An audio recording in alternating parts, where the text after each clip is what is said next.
உங்கள் எல்லாருக்கும் இயேசுவின் நாமத்திலே உங்களுடைய அன்பின் வாழ்த்துக்கள். आप सभी को यीशु मसीह के नाम से हम प्रेम से बधाई देते हैं। மறுபடியும் இந்த வெள்ளிக்கிழமையிலே உங்களை சந்திப்பதற்காக நாம் மகிழ்ச்சி அடைகிறோம்.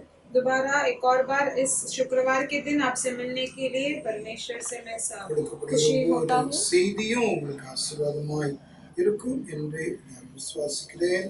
और देने वाले हम संदेश भी आपको आशीर्वादित होगा करके मैं विश्वास करता हूँ। அதிக பிரயாசம் எடுத்து முயற்சி செய்து கர்த்தருடைய வார்த்தைகளை பிரசங்கிக்கிறோம்। बहुत ही प्रयास के साथ मैं परमेश्वर का वचन आपसे बांटता हूँ। உங்களுடைய ஜெபம் எங்களுக்கு அதிக தேவை। आपका प्रार्थना हमारे लिए बहुत जरूरत है। இது பல இடங்களுக்கு கடந்து போகிறது। ये बहुत जगह पर भी जाता है। நீங்களும் உங்களுடைய நண்பர்களுக்கு மற்றவர்களுக்கு அறிமுகம் பண்ணுங்க। आप भी आपके भाइयों आपके दोस्तों को आप ये वीडियो भेजिएगा। ஸ்தோத்திரம் மாத்திரமல்ல सब्सक्राइब பண்ணாதவர்கள் பண்ணுங்க। और जिन्होंने सब्सक्राइब नहीं किया वो भी कृपा करके सब्सक्राइब எவ்வளவு அதிகமாய் நாம் சப்ஸ்கிரைப் பண்ணுகிறோமோ அவ்வளவு அதிகமாய் அது பிற்காலத்திலே பின்னாட்களில் அது ரொம்ப அதிகம் பிரயோஜனமாயிருக்கும்। और जितना हम सब्सक्राइब करेंगे आने वाले दिनों में वो भविष्य में लोगों को और उपयोग होगा वो देखने में। ஸ்தோத்திரம் இனி நாம் சபை கூடி ஆராதித்தாலும் ஒவ்வொரு ஆராதனையிலும் இந்த வீடியோ நிகழ்ச்சி வீடியோ மூலமாய் காணொளி மூலமாய் நாம் செய்தியை நாம் அனுப்புவோம்। और आगे भी जब हम एक कलीसिया में इकट्ठा होंगे तब भी हम चर्च में इस वीडियो रिकॉर्डिंग करके हम उसे यूट्यूब में डालेंगे। அது பிற்காலத்தில் ரொம்ப பிரயோஜனமாயிருக்கும்। इसलिए आपको सभी को वो उपयोगिता होगा। அந்த பெல் ஐகானை நீங்கள் பயன்படுத்துங்க। और वो बेल आइकॉन भी आपको प्रेस करें। அவ்வளவுதான், வேற ஒண்ணும் இல்லை। इस वही और कुछ नहीं। அது சப்ஸ்கிரைப் நீங்க பண்ணுவதாக அது அமைந்துவிடும்। और इसीलिए और सब्सक्राइब भी आप करो करके मैं कहता हूँ। நாம் ஜெபிப்போம்। हम प्रार्थना करेंगे। அன்பின் நேச பிதாவே, நாம் உமக்கு நன்றி சொல்லி இந்த காலையில துதிக்கிறோம்। हमारे प्रेमी अच्छे पिता आपको धन्यवाद देकर इस सुबह के समय पर आपको स्तुति करते हैं। பிரச்சனைகள் ஆண்டவரே எங்களுடைய தேசம் முழுவதும் எங்களை சுற்றிலும் பல போராட்டங்கள் இருந்தாலும் அவர்கள் எல்லாவற்றின் மத்தியிலும் எங்கள் அன்பின் ஆண்டவர் எங்களை பாதுகாத்தீர், எங்களை நடத்தினீர், எங்களுக்கு சுகம் தந்தீர்। உங்களுடைய அருமையான இரக்கம் கிருபைக்காக உமக்கு ஸ்தோத்திரம்। परमेश्वर इतने सारे समस्याओं परेशानियों और इतने सारे दुर्घटनाओं में भी परमेश्वर आपने हमें सुरक्षित रखा, संभाल कर रखा, उसके लिए हम दिल से धन्यवाद देते हैं। இந்த காலையிலும் இந்த பிள்ளைகளை இந்த காணொளி மூலமாய் நாங்கள் சந்திக்க ஆண்டவர் எங்களுக்கு கொடுத்த கிருபைக்காக ஸ்தோத்திரம்। परमेश्वर इस सुबह के समय पर भी अब परमेश्वर के बच्चों से मिलने के लिए इस वीडियो द्वारा आपने सहायता किया, हमें एक मौका दिया, उसके लिए धन्यवाद देते हैं। ஆசீர்வதிங்க, எங்களோட எங்களுடைய பாடலை கேட்க போகிற வார்த்தைகளை எங்களுக்கு பிரயோஜனமாக்கி தாங்க। प्रभु आप आशीर्वाद कीजिए हम गाने वाले गीतों को भी और हमारा आराधना को भी और सुनने वाले संदेश को भी आप प्रयोजित करें। உம்முடைய நாமம் மகிமைப்படட்டும்। आपका नाम का केवल महिमा हो। சபிக்கப்பட்ட எல்லா தடைகளையும் இயேசுவின் நாமத்திலே நாங்கள் சபித்து கட்டுகிறோம்। और सारे रुकावटों को हम यीशु के नाम से हम उसे श्रापित करके तोड़ते हैं। இயேசுவின் நல்ல நாமத்தில் பிதாவே, यीशु मसीह के नाम से मांगते हैं, आमीन। பாடலை பாடுவோம்। हम गीत गाएंगे। நம்ம எல்லாருக்கும் தெரிந்த பாடல், கர்த்தாவே நீர் மாட்சிமை நிறைந்தவரே, துதி மகிமைக்கெல்லாம் என்றென்றும் பார்க்கிறதே, உந்த நாமம் உயர்த்தி பாடி ஆராதிப்பேன்।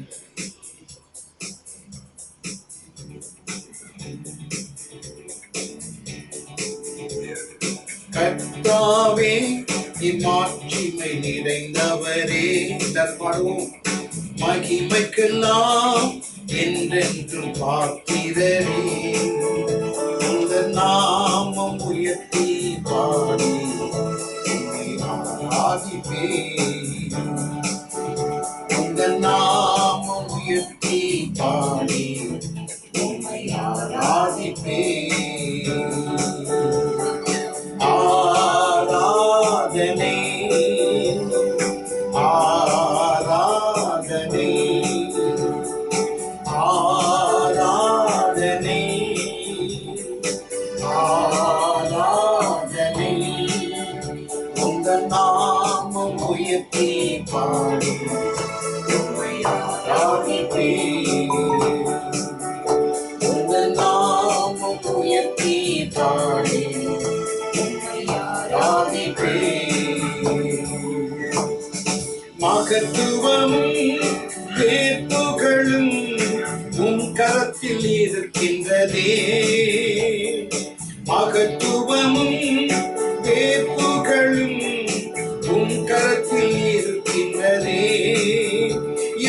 மனிதனையும் மேன்மைப்படுத்த உம்மால் ஆகுமே.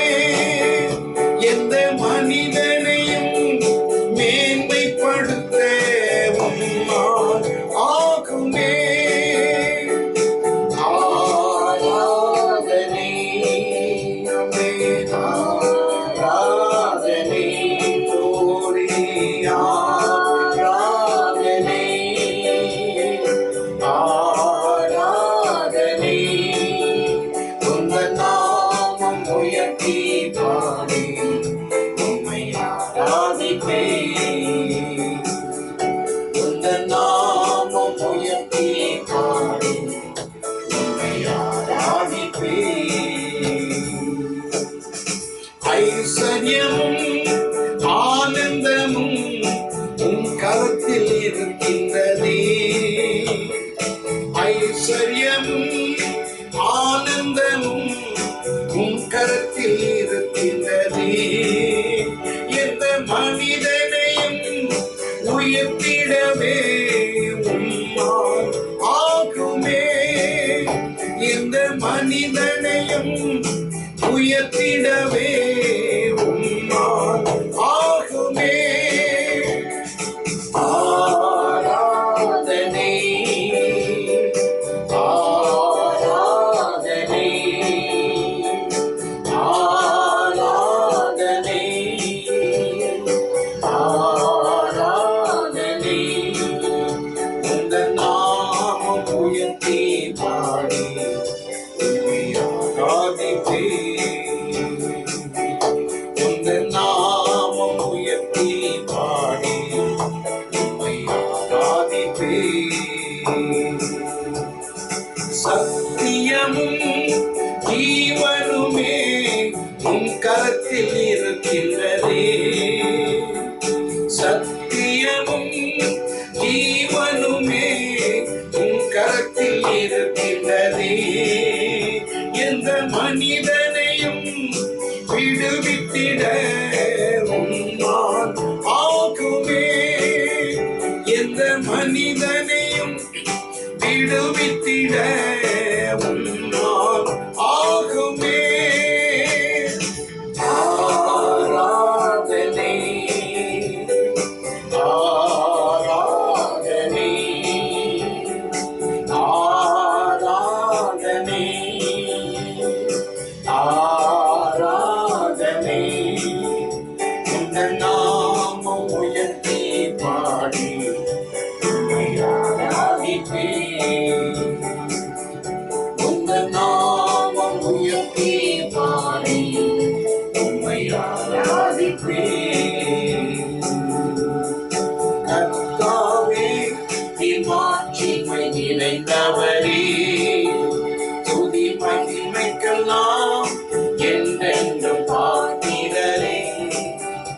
உங்கள் நாமம் உயர்த்தி பாடி உம்மை ஆராதிப்பேன். உங்கள் நாமம் உயர்த்தி பாடி உம்மை ஆராதிப்பேன்.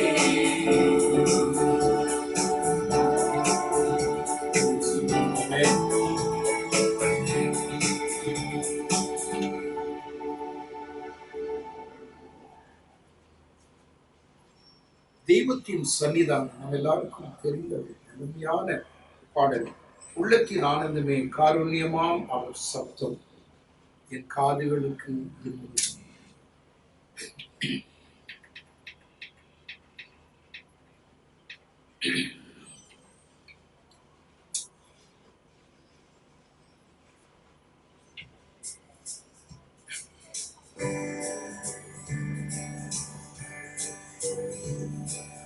தெய்வத்தின் சன்னிதானம் என் உள்ளத்தின் ஆனந்தமே, காருண்யமாம் அவர் சப்தம் என் காதுகளுக்கின்றமே. தெய்வத்தின் சன்னிதானம் என் உள்ளத்தின் ஆனந்தமே, காருண்யமாம் அவர் சப்தம் என் காதுகளில் இன்பமே. தளர்ந்த மனம் கூடி தாக்கும் நல்லன்பு தகர்ந்த ஆன்மாவுக்கு சாந்தி தரும். தளர்ந்த மனம் கூடி தாக்கும் நல்லன்பு தகர்ந்த ஆன்மாவுக்கு சாந்தி தரும். அவர் தரும் வாக்கு தத்தங்கள் உன்னை அனுதினம் வழி நடத்தும். அவர் தரும் வாக்கு தத்தங்கள் உன்னை அனுதினம் வழி நடத்தும். தெய்வத்தின் சன்னிதானம் என் உள்ளத்தின் ஆனந்தமே. காருண்யமாம் அவர் சப்தம் என் காதுகளுக்கு இன்பமே. தெய்வத்தின் சன்னிதானம் என் உள்ளத்தின் ஆனந்தமே. காருண்யமாம் அவர் சப்தம் என் காதுகளுக்கு இன்பமே. உலகத்தின் உன்னிலை நிர்பந்தமே நோக்கிடு கல்வாரி நாயகனே. உலகத்தின் உன்னிலை நிர்பந்தமே நோக்கிடு கல்வாரி நாயகனே. இயேசுவின் பாதத்தில் வீழ்ந்திடுவார் ஆறுதல் கண்டடைவார்.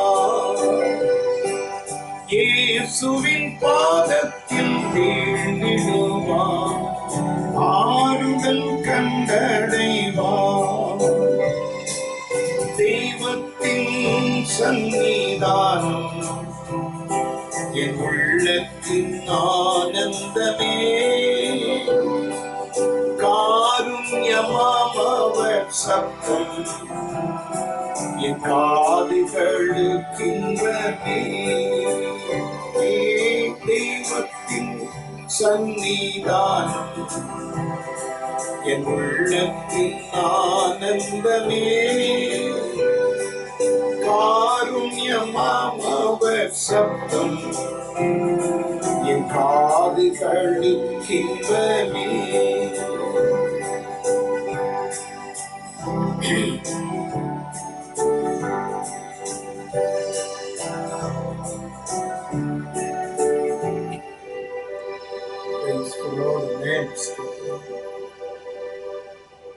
இன்னொரு பழைய பாடல், உம்மை துதிப்பேன் கர்த்தாதி கர்த்தாதி, உம் கிரியைகள் அதிசயமானது. உம்மை துதிப்பேன் தேவாதி தேவனே, உம் ஆலோசனைகள் அருமையானதே. ஒரு அருமையான பாடல், பழைய பாடல், அருமையான ஒரு பாடல். நம்ம எல்லாரும் சபையிலே நாம் பாடியிருக்கிறோம்.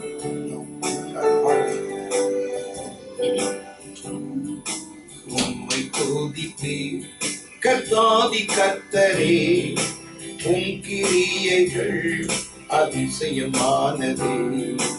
உம்மை துதிப்பேன் தேவாதி தேவனே, உம் ஆலோசனைகள் அருமையானதே. உம்மை துதிப்பேன் கர்த்தாதி கர்த்தரே, உம் கிரியைகள் அதிசயமானதே. உம்மை துதிப்பேன் தேவாதி தேவனே, உம் ஆலோசனைகள் அருமையானதே. என்னை யாரங்கு அறிந்திருக்கிறே, என்னை நினைவுகளையும் தூரத்தில் அறிவீர்.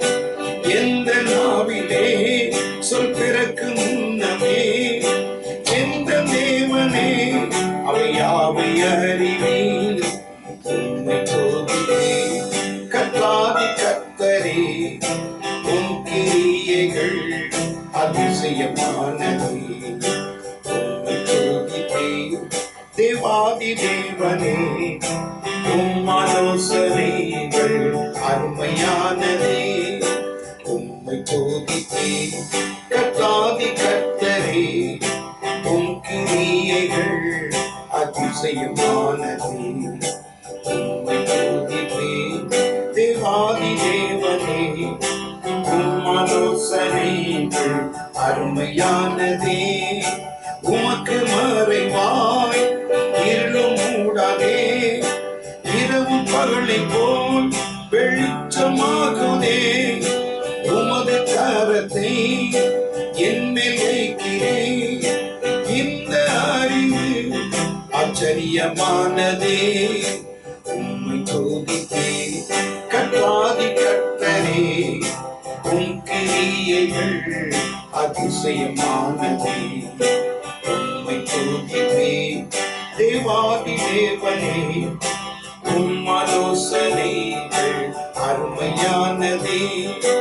என்னை சோதித்து அறிந்து கொள்ளுமே, வேதனை வழி என் இன்பில் ஆகல, நித்திய வழி என்னை நடத்துமே.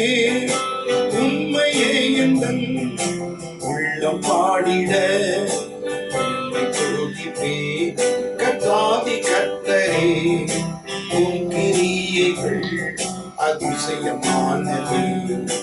உம்மை துதிப்பேன் தேவாதி தேவனே, உம் ஆலோசனைகள் அருமையானதே. உம்மை துதிப்பேன் கர்த்தாதி கர்த்தரே, உம் கிரியைகள் அதிசயமானதே. உம்மை துதிப்பேன் தேவாதி தேவனே, உம் ஆலோசனைகள் அருமையானதே.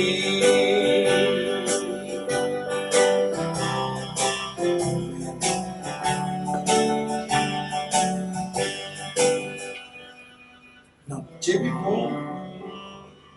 ஆண்டவருடைய வார்த்தைக்காக நம்ம எல்லாரும் இந்த தலையில தாழ்த்தி ஆண்டவரை நோக்கி நாம் ஜெபிக்கலாம். हम सभी प्रार्थना करेंगे। परमेश्वर के संदेश के सुनने से पहले हम सब अपने आप को नम्र करके प्रार्थना நாம் करेंगे। படித்தது போல எவரையும் உயர்த்த எவரையும் மேன்மைப்படுத்த உம்மாலே ஆகும் என்று நாம் பாடினோம். हम जैसे गीत गाए, किसी को भी परमेश्वर आप अमीर बनाना, आप उन्नति स्थान देना आपसे ही அப்படி होगा। ஒரு உயர்த்தப்பட்ட ஒரு தேவ மனுஷனை குறித்து தான் இந்த காலையிலே உங்களோடு நான் பேச முடியாது இருக்கிறேன். आज वैसे ही एक परमेश्वर के दास के बारे में ही बात करने आया हूँ। அவனை உயர்த்தின ஆண்டவர் இந்த காலையிலே நாம் ஒவ்வொருவரையும் உயர்த்தி அவர் நல்லவராய் இருக்கிறார். उसको जैसे उन्नति स्थान दिया परमेश्वर, आज आप सभी को भी वैसे ही एक उन्नति स्थान देने के लिए परमेश्वर तैयार है। அன்பின் நேச பிதாவே, நாங்கள் உமக்கு நன்றி சொல்லி துதிக்கிறோம். हमारे प्रेमी अच्छे पिता, आपको धन्यवाद देकर நாங்கள் स्तुति करते பாடுவதற்கு हैं। எங்களுக்கு கிருபை தந்தீங்க.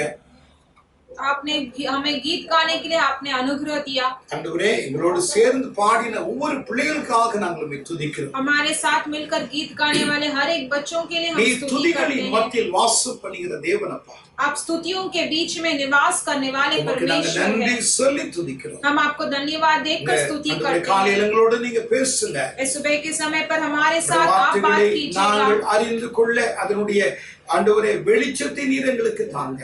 परमेश्वर आपके वचनों को ध्यान देने के लिए उसका प्रकाश हमें दीजिएगा। கேட்கிற உள்ளங்களோடு ஆவியானவர் கிரியை செய்யுங்க. सुनने वाले हृदय के साथ आत्मा जी आप क्रिया कीजिए। இயேசு கிறிஸ்துவின் நல்ல நாமத்தில் பிதாவே, यीशु मसीह के अच्छे नाम से मांगते हैं परमेश्वर पिता, ஆமென். आमीन। தேவனுடைய வசனத்துக்கு நாம் செல்லுவோம். हम परमेश्वर के वचन की ओर இந்த लौटें। காலையிலே மிஸ்பா என்கிறதான தலைப்பில் உங்களோடு நான் பேசும்படியாக நான் வந்து நிற்கிறேன். और इस सुबह के समय पर मिस्पा के नाम से आज विषय में बात करने वाला हूँ। நியாயாதிபதிகளின் புஸ்தகம் 11ஆம் அதிகாரம் 11ஆம் வசனத்தை நாம் எடுத்துக்கொள்வோம். न्यायों का पुस्तक 11वां अध्याय 11 वचन हम सभी ले लेंगे। அப்பொழுது யெப்தா கீலேயாத்தின் மூப்பர்களோடு கூட போனான். அவனை தங்கள் மேல் தலைவனும் சேனாதிபதியுமாக வைத்தார்கள். யெப்தா தன் காரியங்களை எல்லாம் மிஸ்பாவிலே கர்த்தருடைய சன்னிதானத்திலே சொன்னான். तब यिप्तह गिलाद के वृद्ध लोगों के संग चला और लोगों ने उसको अपने ऊपर मुखिया और प्रधान ठहराया और यिप्तह ने अपनी सब बातें मिस्पा में यहोवा के सम्मुख कह सुनाई। யெப்தா தன் காரியங்களை எல்லாம் மிஸ்பாவிலே கர்த்தருடைய சன்னிதானத்திலே சொன்னார்.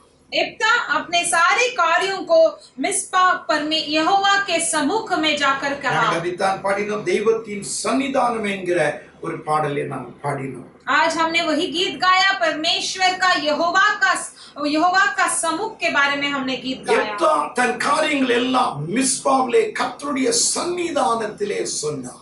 और एप्ता अपने सारे बातों को मिस्पा में यहोवा के सम्मुख कह गया। இஸ்ரவேல் ஜனங்களை ஆண்டவராகிய கர்த்தர் மோசேயின் மூலமாக வழிநடத்தி கொண்டு வந்தார். इस्राएल लोगों को परमेश्वर यहोवा मूसा के द्वारा उन्हें चलाते आए। காலங்கள் முடிந்து யோசுவாவுடைய காலங்கள் தொடங்கினது. उनके समय खत्म होकर योशुआ का समय शुरू हो गया। ஒரு மேன்மையான காலமாக இருந்தது. और उनका दिन जो था वो एक बड़ा उन्नति दिन था। அவர்கள் யுத்தம் செய்து அந்த தேசத்தை தேவன் வாக்களித்த அந்த கானான் தேசத்தை யோசுவா நூல் போட்டு யார் யாருக்கு எவ்வளவு என்று அவிதமாய் பங்கிட்டு கொடுத்தார். और योशुआ उन दिनों में उन्होंने जैसे परमेश्वर यहोवा ने वादा किया था उसी तरह कनान देश को उन्होंने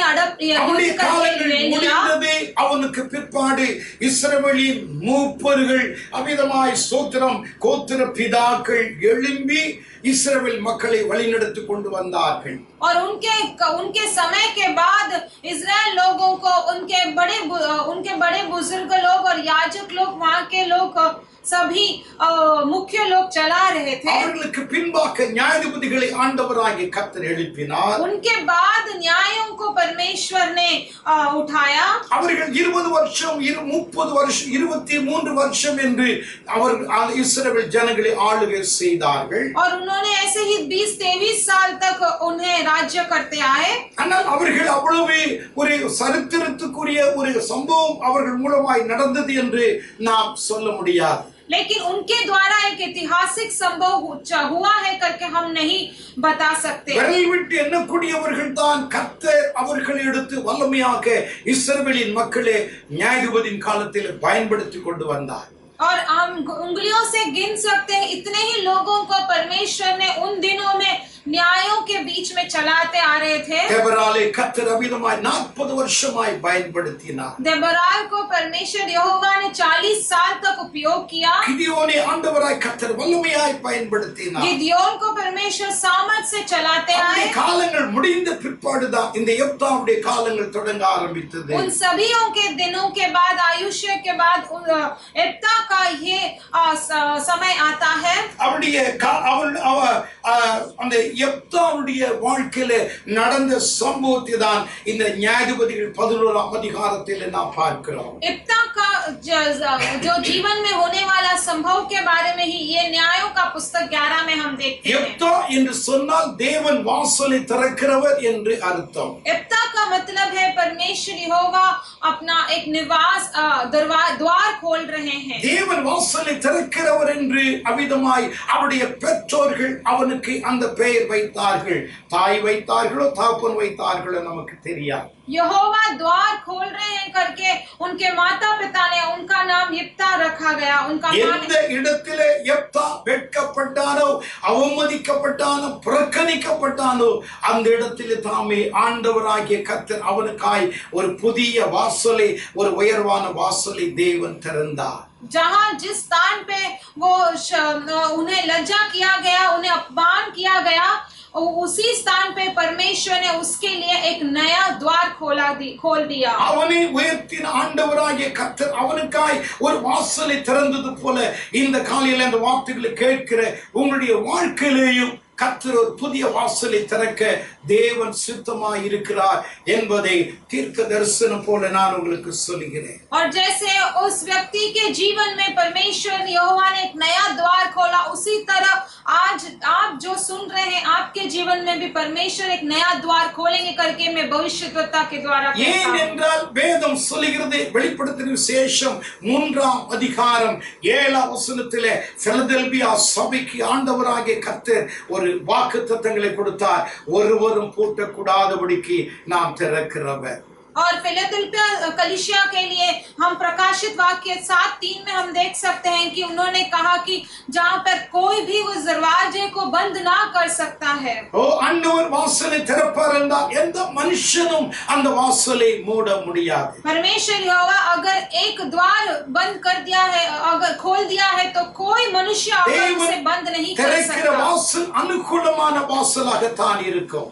और जो परमेश्वर द्वार खोलते हैं वो एक आश्चर्यचकित द्वार होगा। 1 கொரிந்தியர் 16ஆம் அதிகாரம் 9ஆம் வசனத்தை வாசித்தால் பவுலுக்கு ஆண்டவராகிய கர்த்தர் ஒரு வாசலை திறந்தார், அது அனுகூலமான வாசலாக அமைந்தது। पहला कोरिन्थियों 16:9 में हम पढ़ते हैं कि पौलुस को परमेश्वर ने एक द्वार खोला था, वो एक उपयोगी द्वार था। அந்த வாசலை அடைப்பதற்கு சத்துரு எவ்வளவு பிரயாசம் எடுத்தார்। और उस द्वार को बंद करने के लिए शैतान ने बहुत प्रयास लिया। அந்த தடைகள் எல்லாம் ஆண்டவர் முற்றிலுமாக முறியடித்தார்। वो सारे रुकावटों को परमेश्वर ने तोड़ डाला। இந்த காலையில யெப்தாவுக்கு ஒரு புதிய வாசலை தேவன் திறந்து அவனை உயர்த்தினது போல இந்த காலையில இந்த வார்த்தைகளை கேட்கிற உங்களுடைய வாழ்க்கையிலேயும் கர்த்தர் புதிய வாசலை திறக்கிறவர் என்பதை நீங்கள் மறந்துவிட வேண்டாம்। और जैसा इस सुबह के समय पर जैसे इब्ता को परमेश्वर ने एक नया द्वार उसके जीवन में खोला, उसी तरह आज आप जो सुनने वाले आपके जीवन में भी परमेश्वर एक नया द्वार खोलने के लिए भला है करता है। 11ஆம் அதிகாரம் 1ஆம் வசனத்தில் இப்படி வாசிக்கிறோம், கிலியாத்தினானே யெப்தா என்று வாசிக்கிறோம்। और न्यायों 11 पहला में हम पढ़ते हैं कि गिलियाद का इब्ता करके हम पढ़ते हैं। இந்த கிலியாத் என்று சொல்லக்கூடிய இந்த ஊர் அவிதமாய் ஒரு பசுமை நிறைந்த ஒரு செழிப்பான ஒரு பிரதேசம்। और ये गिलादी जो नामक शहर है वो एक हरा भरा सा बहुत हरा भरा शहर है। இந்த ஊரில் இருந்து எலியா தீர்க்கதரிசி ஆண்டவராகிய கர்த்தர் எடுத்து பயன்படுத்தினார்। इसी गांव से परमेश्वर ने इब्ता को उठाकर एलिया भविष्यद्वक्ता को उन्होंने उपयोग किया। ராஜாக்கள் 17ஆம் அதிகாரம் 1ஆம் வசனத்தில் வாசிக்கிறோம்। पहला राजा 17:1 में हम पढ़ते हैं। கிலியாத் என்று சொன்னால் சாட்சியின் மலை என்று அர்த்தம்। और गिलादी कहे तो वो उसका मतलब है गवाही का एक पर्वत कहते हैं। இது சாட்சியின் மலை என்று அன்றைக்கு சோத்திரம் யாக்கோபால் இது கொடுக்கப்பட்ட ஒரு பெயராகும்। और ये गवाही का पहाड़ है करके और याकूब के द्वारा दिया गया उस गिलियाद का नाम है। இது சாட்சியின் மலை என்று அங்கே அவிதமாய் கருதப்பட்டது। उसे एक गवाही का एक पर्वत करके उसे बोला जाता था। ஆண்டவராகிய கர்த்தர் நம்முடைய வாழ்க்கையிலே நம்மை சாட்சியாக எங்கே இருக்கிறோமோ அந்த இடத்திலே நிறுத்த கர்த்தர் வல்லவராய் இருக்கிறார்। हमारे परमेश्वर यहोवा हम जिस स्थान में है वहां पर हमें एक साक्षी एक गवाही बनकर रखना चाहते हैं। நீங்கள் உங்களை ஆண்டவர் ரட்சித்து உங்களை அபிஷேகித்ததனுடைய நோக்கம் நீங்கள் இருக்கிற இடத்திலே நீங்கள் குடும்பத்திலே சாட்சியாய் இருக்க வேண்டும்। और परमेश्वर ने हमें उद्धार देकर हमें अभिषेक करके रखा है, तो उस स्थान में हम अपने परिवार के बीच में हम एक गवाही बनकर रहना है परमेश्वर के लिए। தமிழ்நாட்டிலே சிவகாசி என்று சொல்லக்கூடிய ஒரு பட்டணம் இருக்கிறது, அதற்கு பக்கத்திலே சாட்சியாபுரம் என்று சொல்லக்கூடிய ஒரு பிரதேசம் ஒரு நகரம் இருக்கிறது। तमिलनाडु में शिवगासी नामक एक शहर है, उस शहर में एक साक्षियापुरम करके एक नामक वहाँ गांव है बाजू में। அந்த ஊரை நான் நினைக்கும் பொழுது என்னுடைய ஒரு பழைய நண்பரை 71ஆம் ஆண்டில அந்த நண்பரை சந்தித்தது எனக்கு நினைவு இருக்கிறாரோ இல்லையோ தெரியாது। और उस गांव के बारे में अगर मैं याद करता हूँ तो वहाँ पर मेरा एक दोस्त था जो 1971 में मैंने उसे मिला था। वो जीवित है या पता नहीं। எங்களுடைய ஊர்ல அவிதமாய் ரோட்ல அநேகரோடு கூட அவரும் அவருடைய பெயர் இப்ராஹிம் துரைராஜ் பிரசங்கித்தார்। எங்களுடைய ஊர்ல ஒரு சகோதரன் ரட்சிக்கப்பட்டார்। और उस गांव में भी वो बहुत लोगों के बीच में उन्होंने सुसमाचार सुनाया और वहां पर भी एक व्यक्ति उद्धार पाया। அவர் தற்கொலை செய்த ஒரு பயங்கரமான ஒரு இந்து குடும்பத்தைச் சேர்ந்தவர் தற்கொலை செய்வதற்காய் தன்னுடைய பாக்கெட்ல அந்த பாட்டில் வைத்திருந்தார்। அவரை போகிற வழியில தாமே இந்த கூட்டங்கள் நடந்து கொண்டிருந்தது। அவர் கொஞ்ச நேரம் நின்றார், அவருடைய சாட்சி, இந்த எப்ராயிம் துரைராஜனுடைய சாட்சி அவரை தற்கொலையிலிருந்து மாற்றி ரட்சிப்புக்குள் நடத்தினது. और इस मनुष्य जो खुदकुशी करने जा रहा था, अपने पॉकेट में जहर रखा था, लेकिन जाते समय उसने एक मंडली में देखा, उस वहां पर ही ये इब्राहिम करके जो है वो संदेश दे रहे थे, उसी के द्वारा व्यक्ति ने उद्धार पाया. அந்த நண்பரும் நானும் சேர்ந்துதான் ஊழியத்திற்கு முதலாவது நாங்கள் ஊழியத்திற்காக நாங்கள் கடந்து போனோம். और वही दोस्त के साथ हम दोनों मिलकर परमेश्वर के सेवा में पहली बार जा रहे थे. தற்கொலைக்கு நேராய் சென்ற அந்த சகோதரனும் நானும் தான் ஊழியத்துக்கு முதலாவது 70ஆம் வருஷத்தின் கடைசி நாளிலே 71 அவிதமாய் நாங்கள் கடந்து வந்தோம். और जो खुदकुशी करने वाला था वही भाई के साथ हम परमेश्वर के सेवा में जा रहे थे उनके साथ. இந்த ஊரை குறித்து சாட்சியாபுரம் என்று சொல்லும் பொழுது இந்த அவர் அந்த ஊரை சேர்ந்தவரை குறித்து எனக்கு ஞாபகம் வந்தது. ஆகையால் உங்களோடு நான் பேசினேன். और ये साक्षापुरम नामक गांव कहते ही मुझे उस मित्र के बारे में याद आया, इसलिए मैंने आपसे कहा. இந்த ஊரிலே ராக்லாண்ட் என்று சொல்லக்கூடிய ஒரு தேவனுடைய மனுஷன், இங்கிலாந்து தேசத்திலிருந்து வந்தவர், ஒரு மிஷனரி அந்த பகுதியிலே ஊழியம் செய்தார். और एक इंग्लैंड देश से एक मिशनरी आया था, जो वो वही उस साक्षापुरम गांव में वो वहां पर सेवा कर रहे थे. அந்த சிவகாசி, இந்த ராக்லாண்ட்புரம், இந்த சாட்சியாபுரம், இதெல்லாம் அந்த பகுதியில் அவர் ஊழியம் செய்தார். அவருடைய பேர் ராக்லாண்ட்.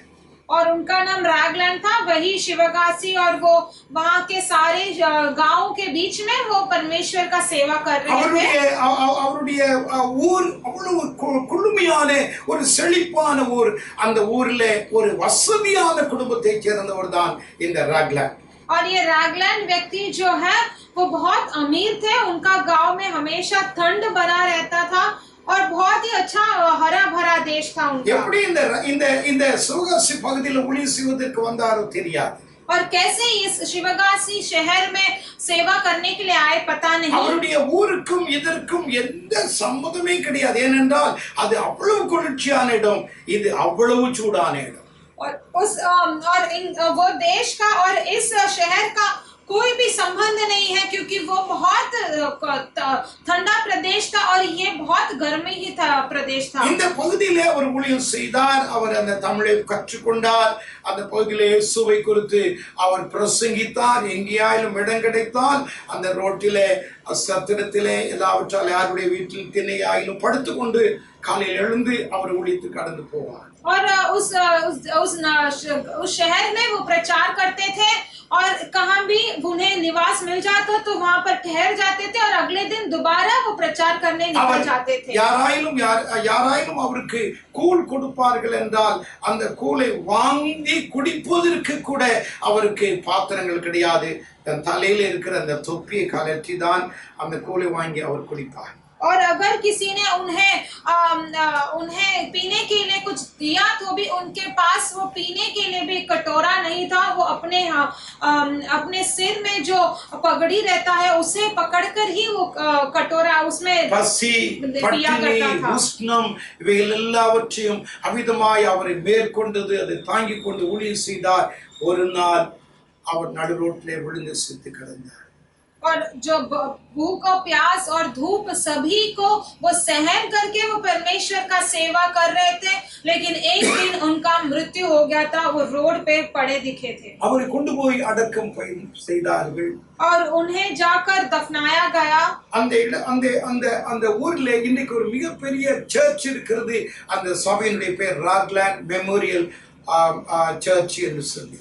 और आज उस शहर में एक बड़ा सा एक कलीसिया है और उस कलीसिया का नाम है रागलैंड मेमोरियल चर्च. மிகப்பெரிய ஒரு சர்ச் ஆகும். बहुत बड़ा चर्च कलीसिया है. அந்த ஊர்ல இருக்கிற ஜனங்கள் அந்த பேர் அதை வைத்ததற்கு காரணம் இந்த மனுஷன் இந்த இடத்திலே ஊழியம் செய்தார். அதற்கு நாங்கள் சாட்சியாக இருக்கிறோம். क्योंकि वो उनका नाम का वो उस कलीसिया रखा है, क्योंकि वो मनुष्य इस शहर में आकर उसने परमेश्वर का सेवा किया और उनके ही साक्षी के बीती हम वो பரிசுத்தமான வாழ்க்கை அதற்கு நாங்கள் சாட்சியாக இருக்கிறோம். उन्होंने जो जीवन जिया वो पवित्र जीवन था और उसके गवाही हम भी बनते हैं। இந்த இடத்திலே அவர் அவிதமாய் மரித்தார், அதற்கு நாங்கள் சாட்சி. और इसी स्थान में उनका मृत्यु हुआ, उसका गवाही, उसका இந்த साक्षी இடத்திலே हम हैं। அவர் அடக்கம் பண்ணினார், அதற்கு நாங்கள் சாட்சி. और यही स्थान में उनका खबर खोदा गया, उसका साक्षी हम ஆகையால் हैं। அந்த பகுதியில் இருக்கிறதான பிரஜாதிய மக்கள் ஸ்தோத்திரம் அந்த இடத்திற்கு சாட்சியாபுரம் என்று பெயர் வைத்தார்கள். इसीलिए वहाँ के जो अन्य जाति के लोग हैं, वो सभी लोग उस स्थान का नाम साक्ष्यपुरम करके रखा गया था। இந்த இந்த கீலேயாத் என்று சொன்னால் சாட்சியின் மலை என்று அர்த்தம். इस गिलियादी को कहा तो साक्षी का एक पर्वत कह सकते हैं। அந்த ஊர் அவிதமாய் ஸ்தோத்திரம் அந்த ஊரிலே யெப்தா என்று சொல்லக்கூடியதான ஒரு மனுஷனுடைய வாழ்க்கையை நாம் இங்கு பார்க்கிறோம். और उसी गांव में, उसी शहर में इप्ता नामक एक मनुष्य का जीवन हम देखते हैं। ஆனால் இங்கே அந்த இந்த அதிகாரத்திலே நாம் பார்க்கும் பொழுது அவருடைய தாயை குறித்து அவிதமாய் ஒரு பரஸ்திரி, மோசமான ஒரு பெண் என்று வேதம் சொல்லுகிறது. लेकिन उनके माँ के बारे में देखा जाए तो लिखा गया है कि बहुत वो बुरी औरत है करके उनके बारे में लिखा गया है।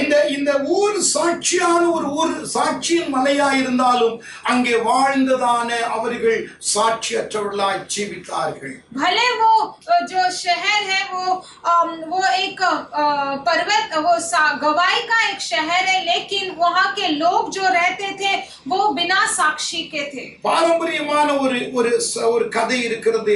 யெப்தாவின் தாய் ஒரு வாடகை தாய் என்று அவ்விதமாய் ஒரு பாரம்பரியமான ஒரு கதை இருக்கிறது. और पारंपरिक कथा भी होता है कि यिप्ता की जो माँ है वो एक भाड़े में गर्भवती बनती है। இன்றைக்கு நவீன காலத்தில் இருக்கிறது, அந்த நாட்களிலே அப்படி இருந்தது என்று அவ்விதமாய் ஒரு பாரம்பரியமான சம்பவம் சொல்கிறது. और ऐसे कह जाता है जो आज इस नए काल में होता है वो उस पारंपरिक दिनों में भी, उस प्राचीन काल में भी होता था करके कहा जाता है। தகப்பனுக்கு ஏராளமான ஆடு மாடுகள் மிருக ஜீவன்கள் ஏராளம் இருக்கிறது. इस यिप्ता के पिता के पास भी बहुत जीव जंतु भी थे, ஆனால் அவனுக்கு குழந்தை கிடையாது. लेकिन उनका कोई पुत्र नहीं விவாகம் था। செய்த அவனுடைய மனைவிக்கு குழந்தை இல்லாததினால் उनका पत्नी को जब विवाह किया उनका भी कोई बच्चा नहीं था। ஒரு ஸ்திரியை வாடகைக்கு அமர்த்தி அவ்விதமாய் அவள் மூலமாய் தன்னுடைய சந்ததி பெருக்க வேண்டும் என்று சொல்லி இந்த யெப்தாவின் தாயை சம்பளத்துக்கு அவ்விதமாய் அமர்த்தினார். और इसीलिए उन्होंने अपना वंश बढ़ाने के लिए एक स्त्री को उन्होंने भाड़े में एक उनका गर्भ उनको किया, और उसके बाद वो जन्म हुआ, इप्ता का जन्म हुआ। பெற்றெடுத்தால் கொஞ்ச நாட்கள் அந்த குழந்தையை வளர்த்தால் அதற்கு பிற்பாடு அந்த தாயை பணம் கொடுத்து அனுப்பிவிட்டார்கள். और थोड़े दिन बाद जब पुत्र का जन्म हुआ, उसने पालन पोषण किया, उसके बाद उसे पैसे देकर उस माँ को भेज दिया। வீட்டிலே வளர்ந்து கொண்டு வந்தார். वो पिता के घर पे ही ये उसका बढ़ते आ रहा था। ये வரக்கூடிய பிற்காலத்திலே அவனுடைய விவாகம் செய்த அவனுடைய மனைவி अनेक குழந்தைகளை அவள் பெற்றெடுத்தாள். और उसके भविष्य के बाद अनेक साल बाद और उनके पत्नी जो है बहुत सारे पुत्रों को उन्होंने जन्म दिया। இந்த பிள்ளைகள் எல்லாரும் யெப்தாவோடு கூட வளர்ந்தார்கள். और ये सभी बच्चे और यिप्ता के साथ बढ़ते गए। அவ்விதமாய் அந்த குழந்தைகள் எல்லாம் பெரிதாக மாறும் பொழுது இந்த யெப்தா நம்முடைய தாயினுடைய பிள்ளை அல்ல, ஒரு மோசமான ஸ்திரீனுடைய மகன் என்பதை அவர்கள் அறிந்து அவனுடைய சகோதரர்கள் எல்லாரும் அவனை துரத்தினார். जैसे इस पिता के जो बच्चे जो है बढ़ते गए, उनको लगा कि यिप्ता जो है हमारी माँ का नहीं है करके वो उसे भगाया गया। அவனுக்கு சப்போர்ட்டாக, அவனுக்கு உதவியாக அந்த ஊர்ல இருக்கிற மூப்பர்கள், அந்த ஊரார் எல்லாரும் உண்மைதான் இவர்கள் சொல்வது, இந்த வீட்டிலே நீ இருப்பதற்கு நீ லாயக்கற்றவன் என்று அவனை துரத்தி அடித்தார்கள். और सभी लोग, ना केवल उसके घर वाले, उनके शहर के लोग भी, बुजुर्ग लोग भी उस इब्ता को भगा दिया, ये कहकर कि वो इस परिवार का लायक नहीं था। அப்படிப்பட்ட சூழ்நிலையிலே தாமே அவன் போய் ஒரு மிக துன்மார்க்கமான வாலிபர்களை சேர்த்து கொண்டு அவ்விதமாய் அந்த பகுதியிலே கொள்ளையடிக்கவும் வழிப்பறி செய்யவும் தவறான காரியங்களை செய்து தன் வாழ்க்கையை அவ்விதமாக அனுபவித்துக் கொண்டிருந்தான் இந்த எப்தா.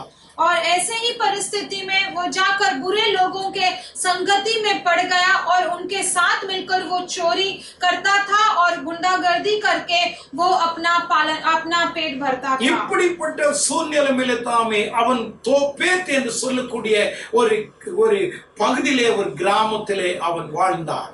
और इसी परिस्थिति में तोबेत नामक एक छोटे से गांव में वो रहने लगा। தோப்பேத் என்று சொன்னால் அவனால் தேர்ந்தெடுக்கப்பட்ட தனக்கு மகிழ்ச்சியாய் இருக்கக்கூடிய இடம் என்று அந்த பகுதியை அவன் தேர்ந்தெடுத்தான். और तोबेत बोले तो वो अपने आप को खुशी करने वाला एक स्थान करके उसने ये स्थान चुना। பைபிள் சொல்கிறது மனுஷனுக்கு சுமையான வழிகள் உண்டு, அதுவோ மரணத்தின் வழிகள். और शास्त्र कहता है कि मनुष्य को बहुत साधारण सा एक रास्ता है, वो है मृत्यु का रास्ता। ஆரம்ப நாட்களிலே அவன் ஒரு இடத்தை தேர்ந்தெடுத்து அந்த பகுதியில் அவன் குடியிருக்க ஆரம்பித்தான்.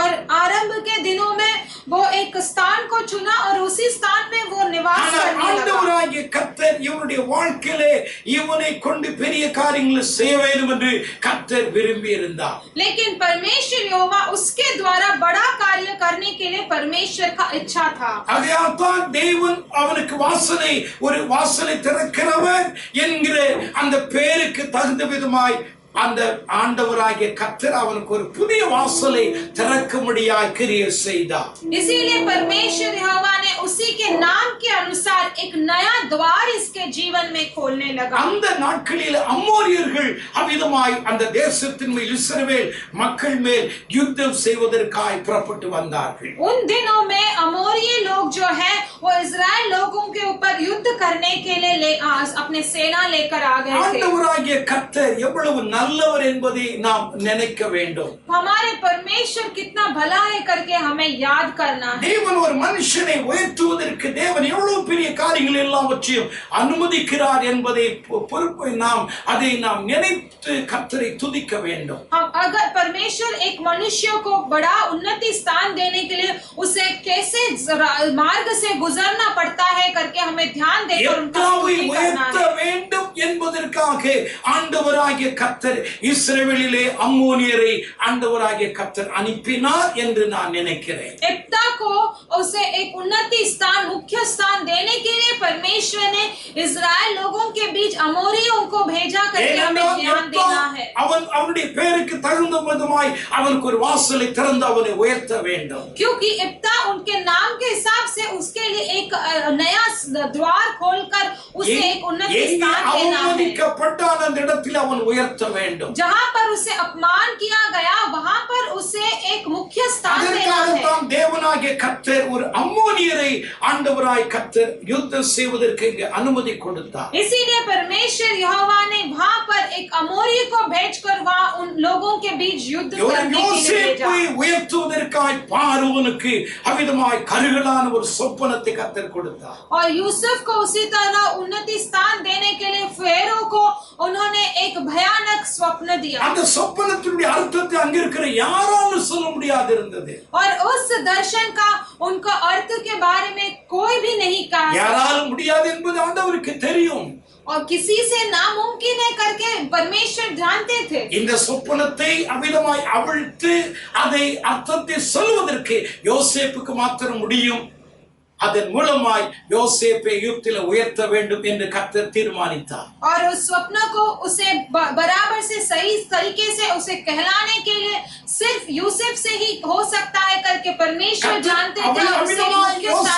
அந்த பகுதியிலே தேவன் உயர்த்தினார். उसी तरह परमेश्वर ने यूसुफ को उस स्थान में उन्हें एक बड़ा मुख्य बनाया। காலங்களாய் முர்தகாய் ஒரு வாட்ச்மேனாக தான் இருந்தார். कितने सालों से मुर्दगाय एक वॉचमैन எத்தனை நன்மை செய்தாலும் அவனுடைய வாழ்க்கையில உயர்வு இல்லை.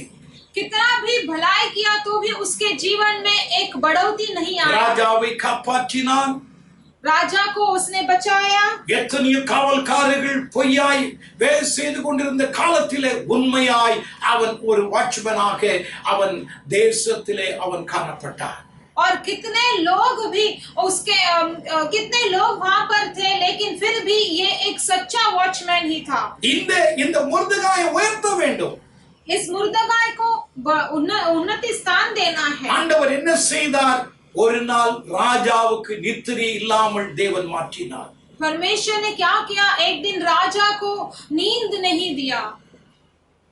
அவர் தன்னுடைய தினவர்த்தமான புஸ்தகத்தை கிரானிக்கல் புக்கை அவன் வாசித்தான். முர்தகாய் உயர்த்தப்பட்டான்.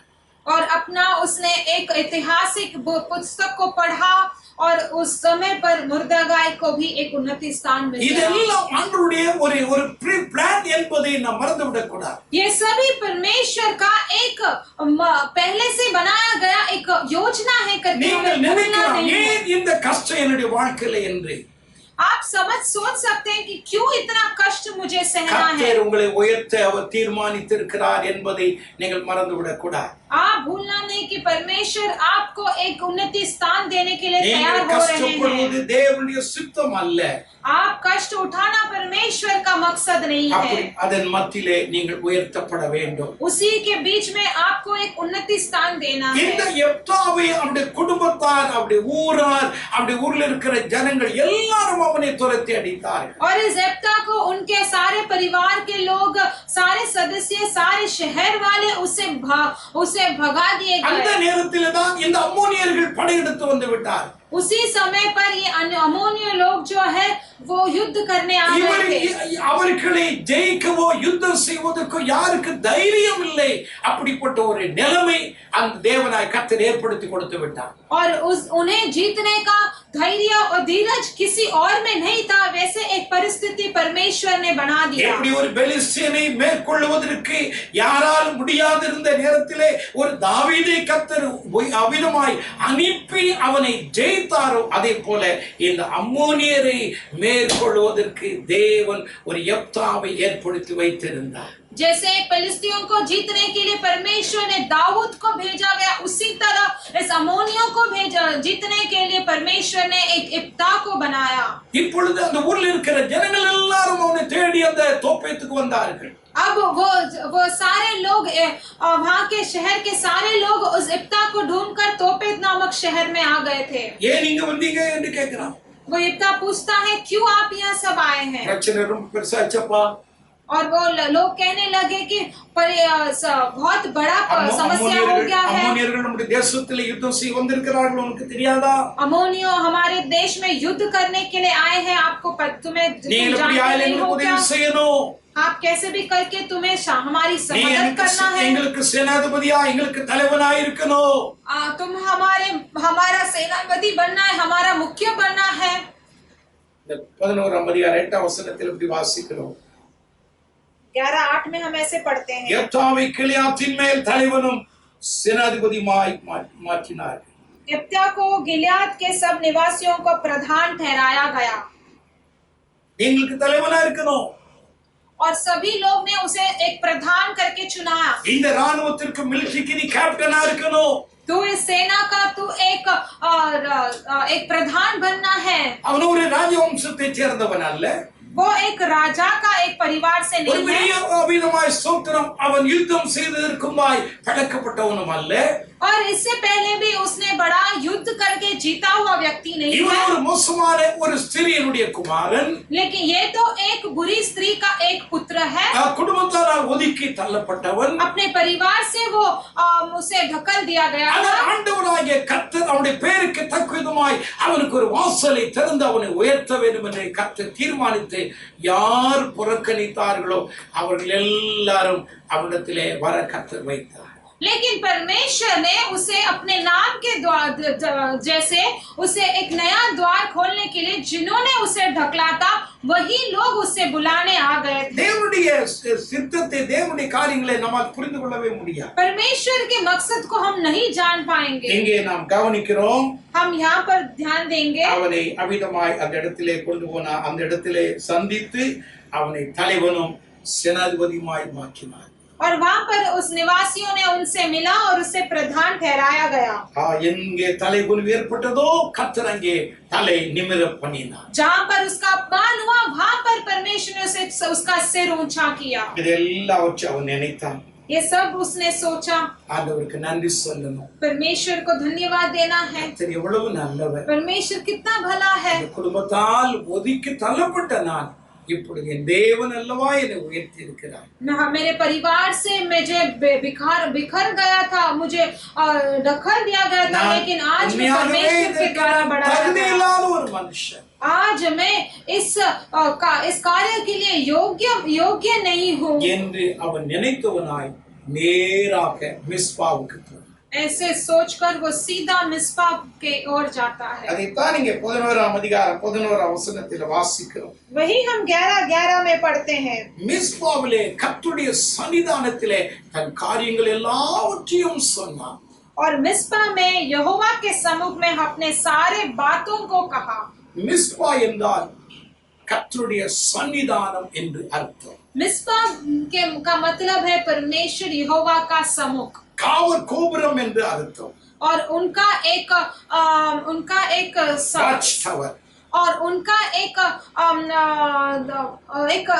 एक निवास है, उनका एक सम्मुख है। கண்காணிக்கிற தேவன், और आपको वो देखने वाले परमेश्वर உங்களை है। காக்கிறவர் உறங்குவதும் இல்லை தூங்குவதும் இல்லை.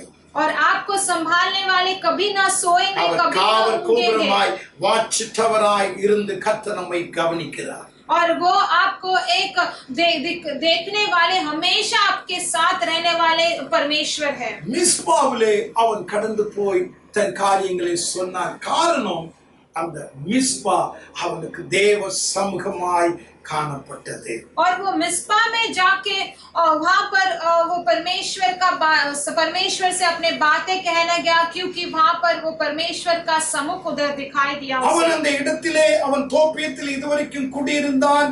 இப்பொழுதோ தேவன் தன்னை உயர்த்தினதை அவன் அறிந்ததினால் தன்னுடைய குடியிருக்கிற இடத்தை மிஸ்பாவுக்கு நேராக கொண்டு சென்றான். और अभी तक वो तोपेद में था, लेकिन अभी जैसे उसे कार्य पता चल गया, वो सब बातें बताने के लिए मिस्पा की ओर चला गया। நியாயாதிபதிகள் 11ஆம் அதிகாரம் 34ஆம் வசனத்தில் வாசிக்கிறோம், அந்த மிஸ்பாவிலே அவன் தன் வீட்டிலே குடியிருந்தான். न्याय 11:34 में हम पढ़ते हैं कि वो मिस्पा में वो अपने घर में वहां जाके निवास என்னை किया। கேட்டுக்கொண்டிருக்கிற அருமையானவர்களே, मुझे सुनने वाले मेरे प्रिय लोगों, தன்னுடைய காரியங்கள் எல்லாம் மிஸ்பாவிலே கர்த்தருடைய சன்னிதானத்திலே சொல்லும்படியாய் அவன் யெப்தா கடந்து போனான். अपने सारे बातों को वो मिस्पा में जाकर परमेश्वर के सम्मुख में बताने के लिए ஏன் गया। இந்த மிஸ்பாவுக்கு கடந்து போனான்? क्यों इस मिस्पा के पास वो गया? பரிசுத்தவான்களே அந்த மிஸ்பாவை தேடினார்கள். और पवित्र लोग क्यों जाके मिस्पा को ढूंढने அந்த लगे? மிஸ்பாவிலே அப்படி என்ன காரியத்தை அறிந்தார்கள்? उस मिस्पा में क्या उन्होंने देखा? ஒரு 3 காரியங்களை சுருக்கமாய் சொல்லி நான் கடந்து போக நினைக்கிறேன். एक 3 कार्यों को मैं जल्दी बोलकर समाप्त करना चाहता हूँ। நியாயாதிபதிகள் 11:11 முதலாவது மிஸ்பா ஒரு ஜெபிக்கிற இடம், நம்முடைய காரியங்களை ஆண்டவருடைய சமூகத்தில் சொல்லுகிற இடம். न्यायों का पुस्तक 11:11 में हम देखते हैं कि पहली बात तो है मिस्पा एक प्रार्थना का स्थान है, वहाँ पर अपने बातें सारे बोल सकते हैं। மிஸ்பாவிலே கர்த்தருடைய சன்னிதானத்திலே யெப்தா சொன்னார். अपने सारे बातों को मिस्पा में परमेश्वर के सम्मुख में वो कहने लगा। அவன் கண்ணீர் விட்டு ஆண்டவருடைய பாதத்தில் அவன் அழுதிருக்க வேண்டும். தன்னை குடும்பத்தார் ஒதுக்கி தள்ளினார்கள். எவ்வளவு அவமானப்படுத்தப்பட்டேன், இப்பொழுது கர்த்தர் என்னை உயர்த்தியிருக்கிறாரே என்று சொல்லி நன்றி சொல்லி ஆண்டவருக்கு துதி செலுத்தும்படியாய் அந்த இடத்தை தெரிந்து கொண்டு கடந்து போனார். और जैसे वो जिस तरह वो अपने परिवार से उसे ठुकराया गया था और जिस तरह अभी उसे एक उन्नति स्थान देकर उसे मर्यादा दिया गया था और उसके लिए स्तुति करने के लिए धन्यवाद देने के लिए वो मिस्पा की ओर जा அன்னாளுக்கு पहुंचा। தேவனுடைய ஆலயம் ஒரு மிஸ்பாவாக இருந்தது. अन्नाल के लिए भी परमेश्वर का भवन वो मिस्पा ही था। எசேக்கியா ராஜாவுக்கு அவனுடைய வீடு ஒரு மிஸ்பாவாக காணப்பட்டது. एजेकिया राजा के लिए भी उसका घर भी एक मिस्पा जैसा दिखने लगा। தானியேலுக்கு மேலறை ஒரு மிஸ்பாவாய் காணப்பட்டது. और दानियल के लिए भी उनका एक ऊपरी कमरा जो था वो भी एक मिस्पा उसे दिखाई दिया। கெத்செமனே தோட்டம் ஆண்டவரா இயேசுவுக்கு ஒரு மிஸ்பாவாக இருந்தது. गेत्सेमन का बाग जो है वो भी यीशु को वो मिस्पा दिखने लगा। அப்போஸ்தலனாகிய பவுலுக்கு ஒரு அவிதமாய் ஸ்தோத்திரம் மக்கெதோனியா நாட்டிலே ஒரு ஆற்றங்கரை ஒரு மிஸ்பாவாக கருதப்பட்டது. और मैकेडोनिया देश में भी एक समुद्र का किनारा प्रेरित पौलुस को एक मिस्पा के समान था। ஒரு தடவைக்கு மேல் அவிதமாய் மறுதடவை அடிக்கடி அந்த ஒரு இடத்திற்கு அவர்கள் போகிறார்கள் என்றால் அது மிஸ்பாவாகத்தான் இருக்கும். और अगर एक बार से भी अधिक बार वहां पर उस सम्मुख में उस निवास में जाते हैं तो वो स्थान उन्हें एक मिस्पा ही दिखाई दिया जाता है। தானியேல் அடிக்கடி மேலறையில் போய் தினந்தோறும் 3 மணி நேரம் 3 தடவை ஜெபிப்பார். दानियल ऊपरी कमरे में हमेशा जाकर हर रोज जाकर वो 3 बार प्रार्थना करता था। இயேசு கிறிஸ்து அடிக்கடி கெத்செமனேக்கு போய் அவர் ஜெபித்து வந்தார். यीशु मसीह भी बाहर हमेशा उस गेत्सेमने में जाकर प्रार्थना करते थे। அப்போஸ்தலர் 16ஆம் அதிகாரத்திலே அப்போஸ்தலனாகிய பவுல் அடிக்கடி அந்த ஆற்றின் அருகே போய் அவர் வழக்கமாய் ஜெபித்து வந்தார். और प्रेरित पौलुस भी उस समुद्र के किनारे में जाकर वो हमेशा उस सम्मुख में परमेश्वर से प्रार्थना करते थे। அவர்கள் அந்த இடத்திலே ஆண்டவருடைய பிரசன்னத்தை அறிந்ததினால் அந்த இடத்தை குறிப்பிட்ட இடத்தை திரும்ப திரும்ப தேர்ந்தெடுத்து அந்த இடத்துக்கு கடந்து போனார்கள். क्योंकि उस स्थान में उन्हें परमेश्वर का सम्मुख दिखाया गया, उनका प्रशंसा था, इसीलिए हमेशा उसी को स्थान को चुनकर वो वहां पर जाते थे। உங்களுடைய வாழ்க்கையிலேயும் மிஸ்பா இருக்கிறதா? क्या आपके जीवन में भी मिस्पा है? உங்களுடைய குடும்பத்திலேயும் உங்களுடைய வாழ்க்கை தனிப்பட்ட வாழ்க்கையில ஒரு மிஸ்பா ஜெபிக்கிறதுக்கு ஒரு இடம் இருக்கணும். और आपके जीवन में भी आपके अकेलेपन के जीवन में भी एक मिस्पा एक नामक एक प्रार्थना का स्थान होना है। ஜான் வெஸ்லி இங்கிலாந்து தேசத்திலே இருந்து ஊழியம் செய்த ஒரு காலகட்டம். जॉन वेस्ली जो है वो इंग्लैंड देश में परमेश्वर का सेवा कर रहे थे। இந்த ஜான் வெஸ்லி ஒரு நல்ல ஜெபிக்கிற மனுஷன். ये जॉन वेस्ली जो है एक अच्छा प्रार्थना का व्यक्ति था, प्रार्थना करने वाला। தடவை அந்த ஊர்ல ஒரு ஜெப குழுவினர் வந்தார்கள். அவர்கள் எல்லாரும் ஊழியம் செய்து முடித்த உடனே ஒரு குறிப்பிட்ட ஒரு முச்சடிக்கு பக்கத்துல போய் குழுவாக சேர்ந்து ஜெபித்தார்கள். और एक बार वहां पर एक प्रार्थना मंडली आया था और वो मंडली क्या किया था, वो वहां पर एक कांटे का बगीचा था, वहां पर जाके वो बैठकर प्रार्थना करते थे। இதை ஜான் வெஸ்லி கவனித்தார். और ये इस बात को जॉन वेस्ली ने ध्यान दिया। இந்த ஜெப குழுவினர் அவிதமாய் ஊழியம் செய்துவிட்டு திரும்ப சாயந்தரத்தில் வரும் பொழுது அதே முச்சடியில போய் அவர் அவிதமாய் சுற்றி இருந்து ஜெபிப்பார்கள். और वो प्रार्थना की मंडली जो है दोबारा एक और बार वो प्रार्थना खत्म होते ही दोबारा वहीं पर उस जाकर अपना प्रार्थना करते இதை थे। ஜான் வெஸ்லி கவனித்துக் கொண்டே வந்தார். ये जॉन वेस्ली ध्यान देते आ रहे थे। திரும்ப திரும்ப இந்த குழுவினர் அங்கு போய் ஜெபித்தார்கள். दोबारा ये प्रार्थना मंडली जो है बार बार वहीं पर जाकर परमेश्वर का सबूत ढूंढते ஜான் थे। வெஸ்லிக்கு விளங்கவில்லை. और ये जॉन वेस्ली ये रहस्य को नहीं जान पाया। அப்பொழுது அவர்களை பார்த்து கேலி பண்ணினார். ஏன் அந்த இடத்துல தான் ஆண்டவர் இருக்கிறாரா? அங்க ஜெபம் பண்ணாதான் ஆண்டவர் கேட்பாரா? तो उसने उनका टट्टा उठाया कि क्या वही उसी कांटों के बीच में परमेश्वर है क्या? उनके ही बीच में वो परमेश्वर का सम्मुख तुम्हें दिखाई देता है क्या? அவர்கள் அதற்கு ஒரு பதில் சொல்லவில்லை, போய்விட்டார். लेकिन वो मंडली ने कुछ जवाब नहीं दिया, वो चले गए। இந்த ஜான் வெஸ்லி ஒரு நாள் அவர் அறியாமலே அந்த இடத்துக்கு போகும்படியாக தூண்டப்பட்டார். அங்கே போனார். और जॉन वेस्ली को वो नहीं जानते थे, फिर भी उन्हें वहां उस स्थान पर लेकर वो चला गया था। அங்கே போனார். அங்கே போய் ஜெபிக்கணும்னு ஒரு எண்ணம் வந்தது. முழங்கால் போட்டார்.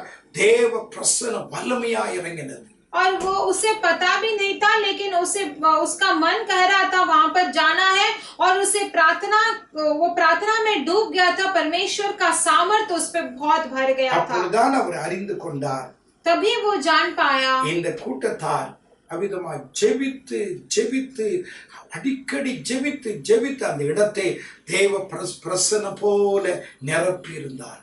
और तभी वो जान गया कि इस प्रार्थना का मंडली जो है उस समुख में जाके बार बार प्रार्थना करके करके वहां पर परमेश्वर का समुख बना दिया। உங்களுடைய ஜெப இடத்தை அடிக்கடி மாற்றாம ஒரே இடத்திலிருந்து ஜெபியுங்கள், ஆண்டவருடைய பிரசன்னம் அங்கே நிறைந்து இருக்கும். और आपका प्रार्थना का निवास भी, आप समुख भी आप न बदलेगा, और एक ही स्थान पे आप प्रार्थना कीजिए, वहां पर परमेश्वर का प्रशंसा भरा होगा। மிஸ்பா ஜெபிக்கிற ஒரு இடம், मिस्पा जो है प्रार्थना करने वाला एक உங்களுடைய समुख है, தேவைகளை சொல்லுகிற இடம், आपके जरूरतों को बताने वाला एक समुख தேவனுக்கு है, நன்றி சொல்லுகிற இடம், परमेश्वर का धन्यवाद देने वाला एक समुख है, கர்த்தர் உங்களை உயர்த்தினதற்கு ஆண்டவருக்கு நன்றி சொல்லக்கூடிய இடம், और परमेश्वर ने आपको उन्नति स्थान दिया है तो उसके लिए आप धन्यवाद देने का एक समुख है। அவிதமாய் ஆண்டவருடைய சமூகத்தில் சொல்லக்கூடிய ஒரு இடம் தான் இந்த மிஸ்பா. आपके सारे बातों को परमेश्वर के समुख में बताने वाला एक स्थान है मिस्पा। இரண்டாவதாக மிஸ்பா தேவனோடு உடன்படிக்கை செய்கிற இடம். और दूसरी बात जो है, मिस्पा जो है परमेश्वर के साथ मिलकर एक प्रतिज्ञा करने वाला एक स्थान है। ஆதியாகமத்தின் புத்தகம் 31ஆம் அதிகாரம், उत्पत्ति का पुस्तक 31वां अध्याय 50 வசனத்திலே 50वां वचन में, நம்முடனே ஒருவரும் இல்லை பார், தேவனே உமக்கும் எனக்கும் சாட்சி என்று சொன்னபடியால் அது மிஸ்பா என்று பெயர் வந்தது. और मिस्पा भी, क्योंकि उसने कहा कि जब हम एक दूसरे से दूर रहे तब यहोवा मेरी और तेरी देखभाल करता रहे करके वहां पर मिस्पा நம்முடனே ஒருவரும் இல்லை பார், தேவனே உமக்கும் எனக்கு சாட்சி என்று சொன்னபடியால் அது மிஸ்பா என்று பெயர் வந்தது. और उसने कहा कि जब हम एक दूसरे से दूर रहे तब यहोवा मेरी और तेरी देखभाल करता है करके उसे मिस्पा नाम दिया गया। முதலாவது மிஸ்பா என்கிற பெயர் இங்கே சொல்லப்பட்டது. पहली बार यहीं पर मिस्पा नाम बताया गया। இந்த மிஸ்பா என்ற பெயரை யாக்கோபு தான் முதல் வைக்கிறார். और ये मिस्पा नामक नाम को याकूब ही पहली बार रखते யாக்கோபு हैं। பெயர் வைப்பதில் மிக சிறந்த ஒரு தேவ மனுஷன். याकूब एक नाम रखने के लिए बहुत बड़ा व्यक्ति था। ஆதியாகமம் 28ஆம் அதிகாரம் 9ஆம் வசனத்தை வாசித்து பாருங்கள்.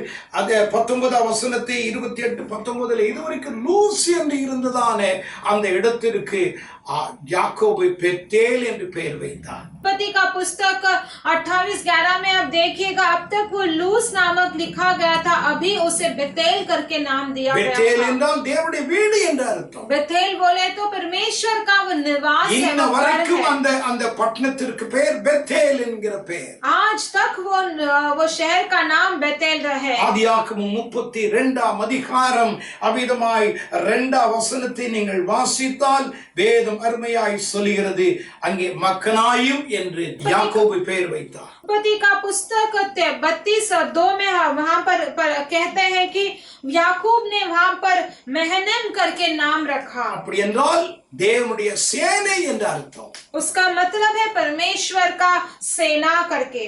இங்கே மிஸ்பா என்று அவன் பெயர் வைக்கிறார்.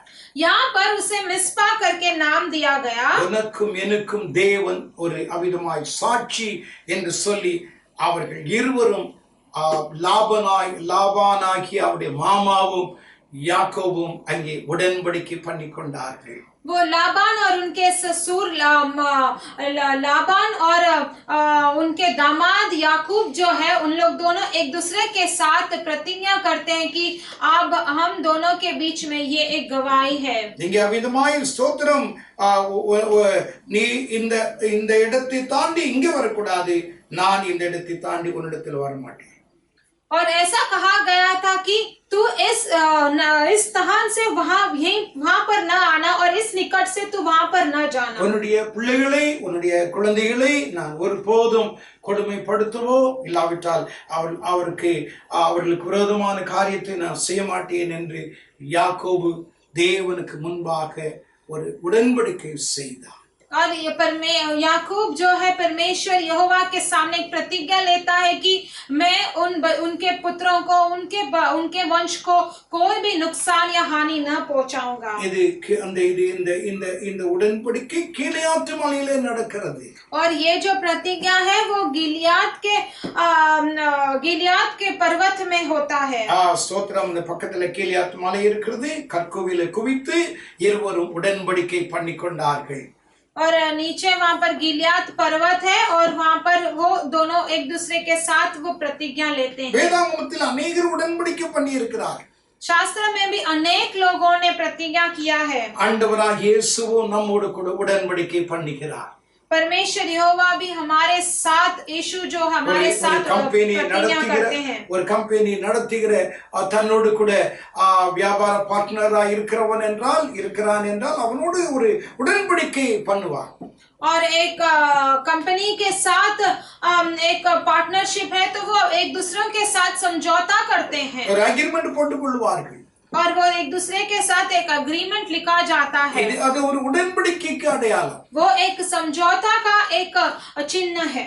அது அந்த உடன்படிக்கையின் பிரகாரமாய் அவர்கள் மீற மாட்டார்கள். और उस समझौता के हिसाब से वो चलते हैं, उसका और उससे ज्यादा नहीं चाहते। நம்மோடு கூட உடன்படிக்கை பண்ணுகிறார். उसी तरह परमेश्वर एक दूसरे के साथ प्रतिज्ञा करते हैं। உடன்படிக்கை உண்மையுள்ளதான தேவன். परमेश्वर ने हमारे साथ जो प्रतिज्ञा लिया वो परमेश्वर सच्चा परमेश्वर அவர் है। நம்மோடு கூட உடன்படிக்கை பண்ணுகிறார் என்றால் அதை கட்டாயம் அதை நிறைவேற்றுவார். अगर उन्होंने हमसे एक वादा किया है तो वो जरूर वो पूरा करेंगे। நெகேமியா 9ஆம் அதிகாரம் 8ஆம் வசனத்தை நீங்கள் வாசித்தால் அந்த உடன்படிக்கையை நிறைவேற்றுவேன் என்று கர்த்தர் வாக்கு கொடுக்கிறார். और नेहेमिया 9:8 में अगर हम पढ़ेंगे तो हम यहाँ पर देखेंगे कि परमेश्वर यहोवा ने वहां पर वादा किया है कि मैं उसका वो प्रतिज्ञा को पूरा करूंगा। உபாகமம் 7:9 அந்த உடன்படிக்கையை நான் நிறைவேற்றுவதிலே உண்மை உள்ள தேவன். व्यवस्था विवरण का पुस्तक 7:9 में हम पढ़ते हैं कि मैं उस वाचा को पूरा करने में सच्चा हूँ। நம்முடைய தேவன் நிறைவேற்றுகிறவர். हमारे परमेश्वर उस वाचा को पूरा करने के लिए हमेशा तैयार रहते हैं। उन्मय उल्लदान देव हमारे साथ वाचा करने वाले परमेश्वर वो सच्चा परमेश्वर है। नोवावोடு உடன்படிக்கை பண்ணினார்.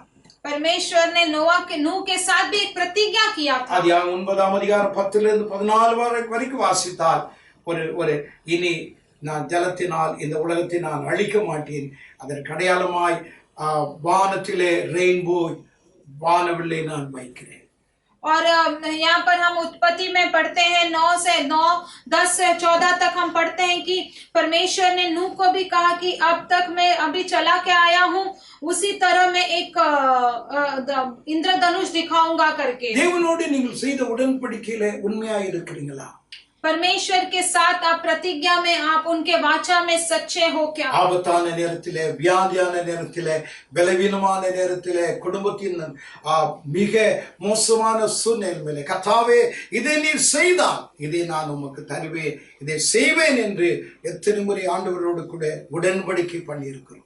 हमने कितने बार परमेश्वर के साथ वादा किया होगा कि परमेश्वर इस समस्या में, इस परेशानियों में भी परमेश्वर अगर आपने मेरी भलाई किया तो मैं आपके साथ ये करूंगा करके हमने कितना वादा किया होगा। उडன்படிக்கை பண்ணியிருக்கலாம்। हमने शादी के समय पर भी एक वाचा किया होगा। उडன்படிக்கை பண்ணியிருக்கலாம்। हमने बपतिस्मा के समय भी एक वादा किया होगा। क्या उस वादा, उस प्रतिज्ञा में हम सच्चे हैं क्या? யாக்கோபும் லாபானும் தாங்கள் செய்த உடன்படிக்கையிலே உண்மையா இருந்தார்கள்। याकूब और लाबान जो है उन्होंने अपने एक दूसरों के साथ किया गया प्रतिज्ञा में सच्चे थे। தேவன் அங்கே உடன்படிக்கையை கவனிக்கிறார்। परमेश्वर वहां पर उनका वाचा को ध्यान देते हैं। யாக்கோபும் அவனுடைய மாமனாகிய லாபானும் ஸ்தோத்திரம் அந்த கிலியாத் மலையிலே ஒரு கற்குவிலை குவித்து மிஸ்பா என்று சொல்லி அந்த இடத்திற்கு பெயர் வைத்து அங்கே உடன்படிக்கை பண்ணினார்கள்। याकूब और उनका ससुर लाबान जो है वहां पर गिलियाद के पर्वत के नीचे वहां पर एक पत्थर रखा गया, उसे मिस्पा नामक नाम दिया गया। அங்கே போகும்போதெல்லாம் யாக்கோபு நிச்சயமா நினைப்பான், இது என் மாமனோடு செய்த உடன்படிக்கை, அந்த உடன்படிக்கையை கர்த்தர் கவனித்தார்। और जब भी याकूब वहां जाता था तो वो सोचता होगा कि ये जो प्रतिज्ञा है मैंने अपने ससुर के साथ लिया खाया था। தேவன் உடன்படிக்கை பண்ணின பரிசுத்தவான்களை கவனிக்கிறார். परमेश्वर जो है वो जो पवित्र लोग, जो धर्मी लोगों ने किया वो प्रतिज्ञा को நீங்கள் ध्यान ஆண்டவரோடு देते हैं। செய்த உடன்படிக்கையை கர்த்தர் கவனிக்கிறார். परमेश्वर के साथ आपने किया वादा को भी परमेश्वर ध्यान देते हैं। சங்கீதம் 5ஆம் வசனத்திலே 50वां भजन संगीता 5वां वचन, பலியினாலே என்னோடு உடன்படிக்கை பண்ணின என்னுடைய பரிசுத்தவான்களை கூட்டுங்கள் என்று சொல்லுவார். और बलि के साथ आपने जो प्रतिज्ञा किया था, जो वाचा किया था, वो मेरे साथ बढ़ाइएगा करके कहते हैं। என்னோடு உடன்படிக்கை பண்ணின பரிசுத்தவான்களை கூட்டுங்கள். और जो मेरे भक्त मेरे पास इकट्ठा करो, जिसने मेरे साथ मिलकर बलिदान நம்முடைய दिया था। தேவன் உடன்படிக்கை பண்ணின அவிதமான பரிசுத்தவான்களை தேவன் கூட்டுவார். और हमारे परमेश्वर जो है हमारे जो ऐसे भक्तों को इकट्ठा करते हैं जो उन्होंने उनके साथ मिलकर वाचा किया था। பண்ணின உடன்படிக்கையிலே இதுவரைக்கும் நாங்கள் உண்மையாய் இருந்தோம். परमेश्वर आज तक हमने जो वाचा किया है उसमें हम सच्चे थे। எங்களுடைய மனசாட்சியும் சாட்சியாய் இருக்கிறது. हमारी मन की साक्षी भी गवाही நாங்கள் देती செய்த है। உடன்படிக்கையிலே வலது இடதுபுறம் நாங்கள் விலகவில்லை. हमने जो वाचा किया था उसके दाहिने और बाइने ओर में हमने यहाँ वहाँ नहीं गए। இந்த நேரத்திலே தைரியமாய் நீங்கள் ஆண்டவருக்கு முன்பாய் சொல்ல முடியுமா? इन दिनों में क्या आप धीरज से आप कह सकते हो क्या? உடன்படிக்கையிலே நீங்கள் உண்மையாய் இருக்க வேண்டும். आपने किए गए परमेश्वर से किए गए वाचा में आप सच्चा होना है। அதைத்தான் சங்கீதம் 44ஆம் சங்கீதத்திலே வாசிக்கிறோம். वही हम भजन संगीता 44 में हम पढ़ते हैं। சங்கீதக்காரனாகிய தாவீது என்ன சொல்லுகிறார்? भजन संगीता में दाऊद क्या कहता है? இங்கே அவன் சொல்லுகிற நல்ல வார்த்தை, ஸ்தோத்திரம், உம்முடைய உடன்படிக்கைக்கு நாங்கள் துரோகம் செய்யவில்லை. और यहाँ पर वो किए गए अच्छा एक बात है, कहता है कि तुम्हारे जो वाचा किया है उसको मैंने ठुकराया नहीं। 44:17 வாசிக்கிறோம், உம்முடைய உடன்படிக்கைக்கு நாங்கள் துரோகம் செய்யவில்லை. और वही हम 44:17 में पढ़ते हैं कि आपने जो वाचा किया उसका हमने विश्वास नहीं किया। தைரியமான வார்த்தை. कितना एक भरोसेमंद एक वाक्य है। वो कहता है कि आपके वाचा का हम विश्वासघात नहीं करेंगे। ஆண்டவரே, நீர் செய்த உடன்படிக்கையில் எத்தனை உண்மையாய் இருக்கிறீரோ அதே போல நாங்கள் செய்த உடன்படிக்கையிலே நாங்கள் துரோகம் செய்யவில்லை, உண்மையாய் இருக்கிறோம். हमारे जीवन में जैसे परमेश्वर ने हमारे साथ किए वाचे में कितने वो सच्चे हैं, उसी तरह हम भी परमेश्वर के साथ जो वाचा करते हैं उसमें हम सच्चे होंगे, विश्वासघात नहीं करेंगे। செய்த உடன்படிக்கையை கர்த்தர் கவனிக்கிறார். पर हमने जो वाचा किया था उसे परमेश्वर ध्यान देते हैं। உடன்படிக்கையில நீங்க உண்மையா இருந்திருக்கீங்களா? क्या उस वाचा उस वादा में आप सच्चे हो क्या? பைபிள் சொல்லுகிறது, शास्त्र कहता है ஓசியா 6:7 வசனத்திலே ஆதாம் உடன்படிக்கையை உடைத்து போட்டான், மீறினான். और ओसिया 6:7 में हम पढ़ते हैं कि आदाम जो है वो वाचा को तोड़ दिया और उसका विश्वासघात किया। நம்முடைய வாழ்க்கையில அப்படி மீறி இருக்கிறோம். क्या हमने भी उसी तरह विश्वासघात किया है? உம்முடைய உடன்படிக்கைக்கு நாம் துரோகம் செய்யல. परमेश्वर हम आपसे किए गए वाचा का हमने विश्वासघात நாம் नहीं செய்த किया। உடன்படிக்கைக்கு சாட்சியா இருக்கக்கூடிய ஒரு இடம். मिस्पा जो है हमने जो वाचा किया है उसका एक गवाही है। இவர்கள் இந்த இடத்திலே தான் விதமாய் உடன்படிக்கை பண்ணினவர்கள். उसी स्थान में उसी सम्मुख में उन्होंने वाचा किया था। அந்த இடத்திற்கு மிஸ்பா என்று பெயர் வைத்தார்கள். और इसीलिए उस स्थान को मिस्पा नामक दिया गया। உடன்படிக்கையின் இடமாக்கும். क्योंकि वो एक वाचा का एक स्थान இதற்கு है। நான் சாட்சியா இருக்கிறேன் என்று சொல்லுகிற ஒரு இடமாக்கும். इसके लिए मैं एक गवाही हूँ करके, இவர்கள் साक्षी செய்த हूँ करके बोलने वाला உடன்படிக்கையை स्थान है। நான் கேட்டேன், கவனித்தேன் என்று சொல்லக்கூடிய ஒரு இடம்தான் இந்த மிஸ்பா.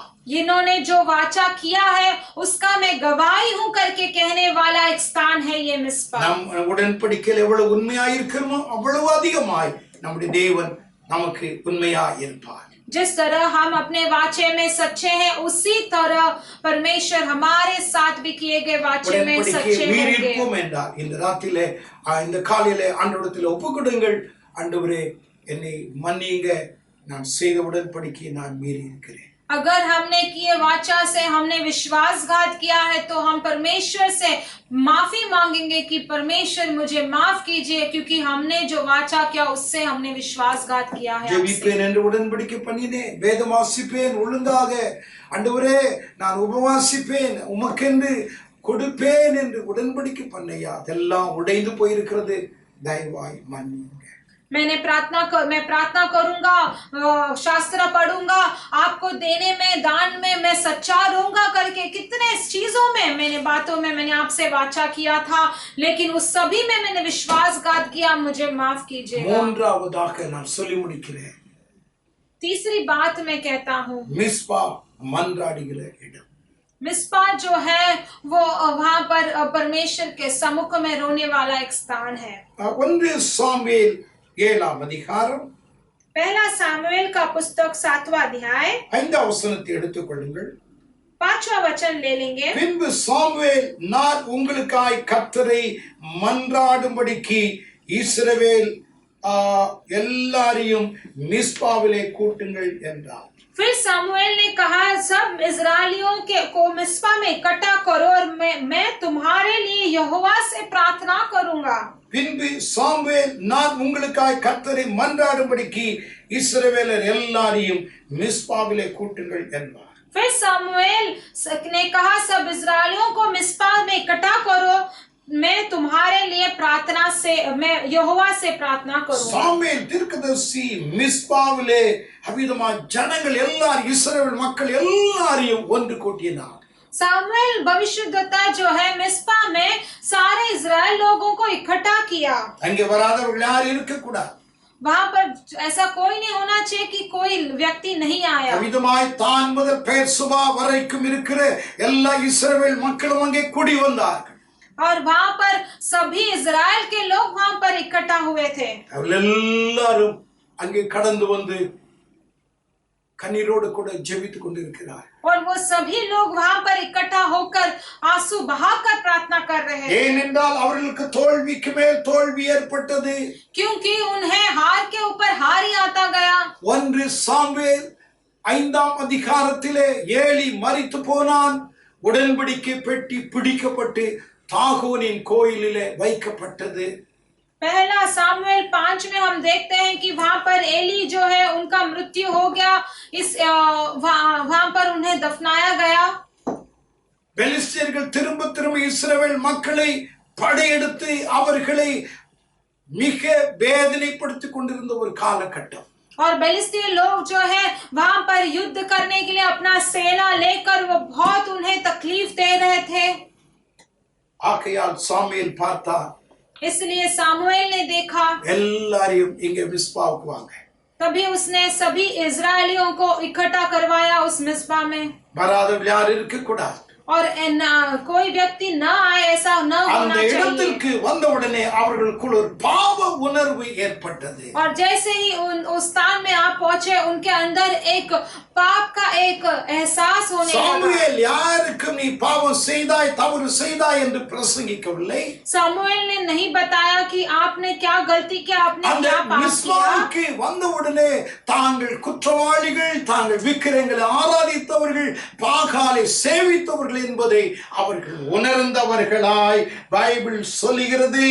7ஆம் அதிகாரம் ஸ்தோத்திரம் 6ஆம் வசனத்திலே உபவாசம் செய்து பாவ அறிக்கை பண்ணினார்கள்। और जैसे ही 7:6 में हम पढ़ते हैं कि और जैसे ही उस मिस्पा में आप पहुंचे, वो इजराइल लोग सारे, उनको बहुत एहसास हो गया कि उन्होंने कितना गलती किया, उनके मूर्ति पूजा, उनके पाप के वजह से उन्होंने क्या क्या गलतियां किया है करके उन्हें एहसास हो गया। இத்தனை 1000 ஜனங்களை சரியான ஒரு நிலைமைக்குள் ஆவிக்குரிய ஜீவிதத்தை நடத்த வேண்டும் என்றால் இங்கே மிஸ்பாவுக்கு வந்தால்தான் இது நடக்கும் என்பது அவனுக்கு அறிந்தார்। भविष्यद्वक्ता सामुएल अच्छे से जानता था, अगर इन सभी लोगों को एहसास दिलाना है तो उनके पापों से, गलतियों से एहसास दिलाना, तो उन्हें इस मिस्पा में आना ही है। உபவாசம் செய்து அழுகிறார்। तभी उसी समय वो सभी लोग उपवास करके वहां पर இந்த रोते हैं। பெலிஸ்தியர்கள் உடன்படிக்கை பெட்டியை பிடித்துக் கொண்டு போனதற்கு காரணம் எங்களுடைய பாவம்। और ये बेलिसियों लोग जो है ये प्रतिज्ञा का पेटी लेकर जाने का एक कारण क्या है? क्योंकि हमारा पाप சர்வ के वजह வல்லமையுள்ள से தேவனுடைய நாமம் தூஷிக்கப்படுவதற்கு நாங்கள் தான் காரணம். सर्वशक्तिमान परमेश्वर का नाम दुष्ट होने का कारण हम ही எங்களுடைய हैं। தேசத்திலே ஆண்டவரே அடிக்கடி யுத்தம் நடப்பதற்கு காரணம் நாங்கள் தான். हमारे देश में बार बार लड़ाई होने वाला कारण हम ही हैं। தங்களுடைய பாவங்களை அங்கே அறிக்கையிட்டார். वो अपने पापों को वहां पर बताते हैं। 7ஆம் அதிகாரம் 7ஆம் அதிகாரத்திலே 4ஆம் வசனத்திலே அவர்கள் விக்கிரகங்கள் எல்லாவற்றையும் அவிதமாய் தூக்கி எறிந்தார்கள். और हम 7:4 में हम पढ़ते हैं वो सारे अपने मूर्तियों को अपने देवताओं को वो देवियों को मार फेंकते हैं, இதுவரைக்கும் तोड़कर फेंकते हैं। ஆராதித்தவைகள் எல்லாம் தெய்வம் என்று நம்பினவர்கள் இப்பொழுது மிஸ்பாவிலே இவைகள் எல்லாம் ஒரு பொம்மைகள் விக்கிரகங்கள் என்பதை விளங்கிக் கொண்டார். अब तक उस देवता को पूजित कर रहे थे, लेकिन जब वो मिस्पा में इकट्ठा हुए उन्हें एहसास हो गया कि केवल वो एक मूर्ति है, एक पत्थर है எங்களுடைய करके। தேவனுடைய பிரசன்னத்தை இவைகள் தாயா தடை செய்தது. तभी उन्हें लगा कि हमारे परमेश्वर का प्रशंसा का वही இந்த रुकावट कर रहे விக்கிரகங்களுக்கும் थे। எங்களுக்கு சம்பந்தம் இல்லை. अब इस मूर्तियों का, इस देवियों का हमारा संबंध नहीं है எல்லாவற்றையும் அவர்கள் தூக்கி எறிந்தார்கள். और सब कुछ उन्होंने फेंक डाला, எல்லாவற்றையும் நொறுக்கினார்கள். सभी को उन्होंने तोड़ डाला। இனி நாங்கள் யெகோவா தெய்வத்தை மாத்திரம் ஆராதிப்போம். अब हम यहोवा परमेश्वर को भी हम आराधना வேற करेंगे ஒன்றுக்கும் நாங்கள் அவிதமாய் துதிகளையும் ஸ்தோத்திரங்களையும் நாங்கள் செலுத்த மாட்டோம். और कोई देवताओं के पास जाकर हम हमें இனி स्तुति और எந்த धन्यवाद नहीं देंगे। விக்கிரகங்களுக்கு பலியோ அவிதமாய் காணிக்கையோ நாங்கள் கொண்டு செலுத்த மாட்டோம். अब कोई भी मूर्ति के सामने जाकर अपना दान बलिदान नहीं देंगे। எல்லாம் மிஸ்பாவிலே அறிக்கை செய்தார்கள். सभी कुछ वो मिस्पा में आके ஜனங்கள் बोलने लगे। எல்லாரும் அவிதமாய் கண்ணீர் வடித்து கதறி அழுக ஆரம்பித்தார். सारे लोग वहां पर बैठकर इकट्ठा होकर आंसू बहाकर रो रहे थे। அப்பொழுதுதான் 7ஆம் அதிகாரம் 8ஆம் வசனத்திலே அந்த ஜனங்கள் எல்லாரும் சாமுவேல் தீர்க்கதரிசியை பார்த்து சொன்னார்கள், எங்களுக்காய் தேவனிடத்திலே ஓயாமல் வேண்டிக் கொள்ளும், நீர் மன்றாடு. तभी 7:5 में हम पढ़ते हैं कि वो सारे लोग सामुएल से कहने लगे कि आप हमारे लिए आप परमेश्वर के सम्मुख में प्रार्थना कीजिए, நீர் எங்களுக்காய் விண்ணப்பம் பண்ண வேண்டும். आप हमारे लिए विनती कीजिए, எங்களுக்காக நீர் மன்றாட வேண்டும். आप हमारे लिए प्रार्थना कीजिए। நாங்கள் பாவம் செய்து நாங்கள் அறிக்கை செய்து சுத்திகரிக்கப்பட்டிருக்கிறோம். हमने पाप करके हमने इस सारे पापों को बताकर हमने अपने आप को शुद्ध कर दिया விக்கிரகங்கள் है। எல்லாவற்றையும் நாங்கள் தூக்கி எறிந்து யெகோவா தெய்வத்தை ஆராதிப்போம் என்று நாங்கள் வாக்கு கொடுத்திருக்கிறோம். हमने सारे मूर्तियों को तोड़कर हमने परमेश्वर यहोवा का आराधना करें करके हमने वाचा किया है। அப்படியாகவே நாங்கள் வாழ்வோம். अब ऐसे ही हमारा जिंदगी रहेगा। எங்களுக்காக வேண்டிக் கொள்ளும். हमारे लिए आप प्रार्थना कीजिए। 9ஆம் வசனத்திலே சாமுவேல் தீர்க்கதரிசி ஆண்டவரை நோக்கி ஜெபிக்க ஆரம்பித்தார். 9वां वचन में सामुएल जो है, सामुएल भविष्यद्वक्ता परमेश्वर की ओर देखकर प्रार्थना करने लगा। இவைகளெல்லாம் மிஸ்பாவிலே நடந்து கொண்டிருக்கிறது. ये सभी कुछ मिस्पा नामक स्थान में हो ஒரு रहा பாவ था। உணர்வை ஆண்டவர் கொடுத்தார். एक पाप का एहसास परमेश्वर ने उन्हें दिया பாவ அறிக்கை செய்து அதிலிருந்து விடுதலை பெற்றார்கள். और पाप को सभी कुछ बताकर वो उस पापों से छुटकारा விக்கிரகங்கள் पा गए। எல்லாவற்றுக்கும் ஒரு முடிவு கட்டினார்கள்.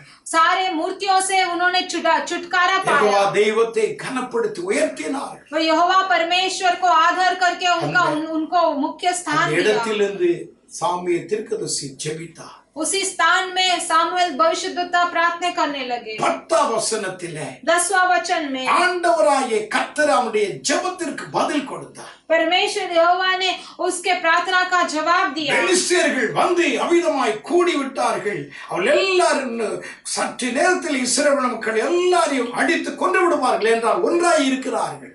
और फलिस्तीनी लोग इजराइल के संग युद्ध करने के लिए निकट आ गए थे। எங்கேயும் தேட வேண்டாம். और यहाँ कहीं भी ढूंढना जरूरत नहीं था, क्योंकि सारे लोग वहाँ पर इकट्ठे थे। மிஸ்பாவிலே கூட்டமாய் லட்சக்கணக்கான ஜனங்கள் கூடி இருக்கிறார். क्योंकि सारे इजरायली लोग उस मिस्पा में इकट्ठा हो गए थे, तब वो फलिस्तीनी लोग उन्हें के संग आ गए थे। பதில் கொடுக்காது இருந்தால் அந்த ஜனங்கள் எல்லாரும் அவிதமாய் பெலிஸ்தியரால் கொன்று குவிக்கப்பட்டிருப்பார். अगर परमेश्वर ने उन लोगों का जवाब, इजराइल लोगों का प्रार्थना का जवाब नहीं दिया होता, तो फलिस्तीनी लोगों ने उन्हें मार डाला होगा। கர்த்தர் சாமுவேல் தீர்க்கதரிசியினுடைய மன்றாட்டு ஜெபத்தை தேவன் கேட்டார். परमेश्वर ने सामुएल भविष्यद्वक्ता का प्रार्थना सुन लिया।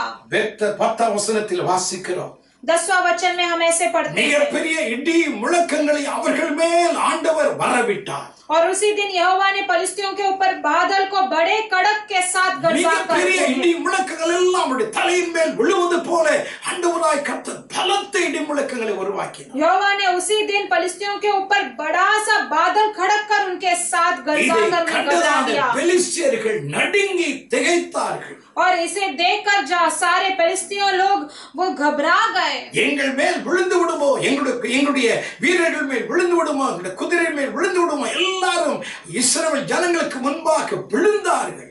क्योंकि उन्हें लगा क्या वो हमारे ऊपर, हमारे सेना, हमारे घोड़े के ऊपर वो बादल खड़कने लगेगा करके वो सभी लोग वहां पर गिर गए थे। நாங்கள் தெரியாமல் வந்துட்டோம். हम ऐसे हम बिना இனி पता चले हम இஸ்ரவேல் यहाँ पर आ மக்களுக்கு गए। விரோதமாக நாங்கள் எழும்ப மாட்டோம். हम इजराइल लोगों के बीच अब संग में नहीं आएंगे। என்கிற எண்ணத்தோடு கூட எல்லாரும் விழுந்தார்கள்.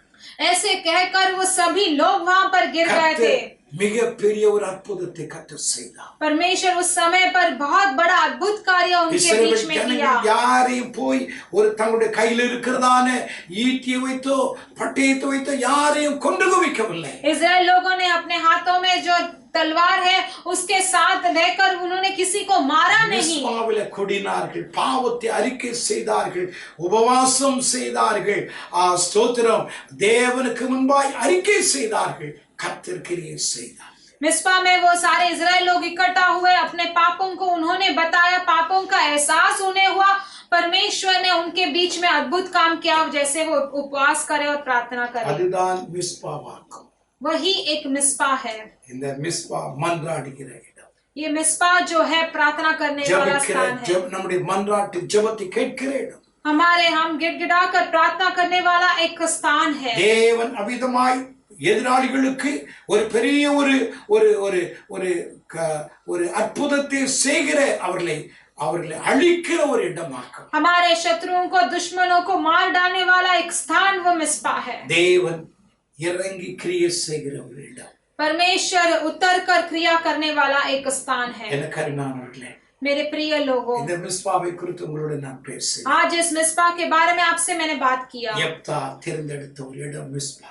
इप्ता ने जो स्थान चुना था वो मिस्पा है। யாக்கோபு தேர்ந்தெடுத்த இடம் மிஸ்பா. याकूब ने जो स्थान चुना था वो मिस्पा है।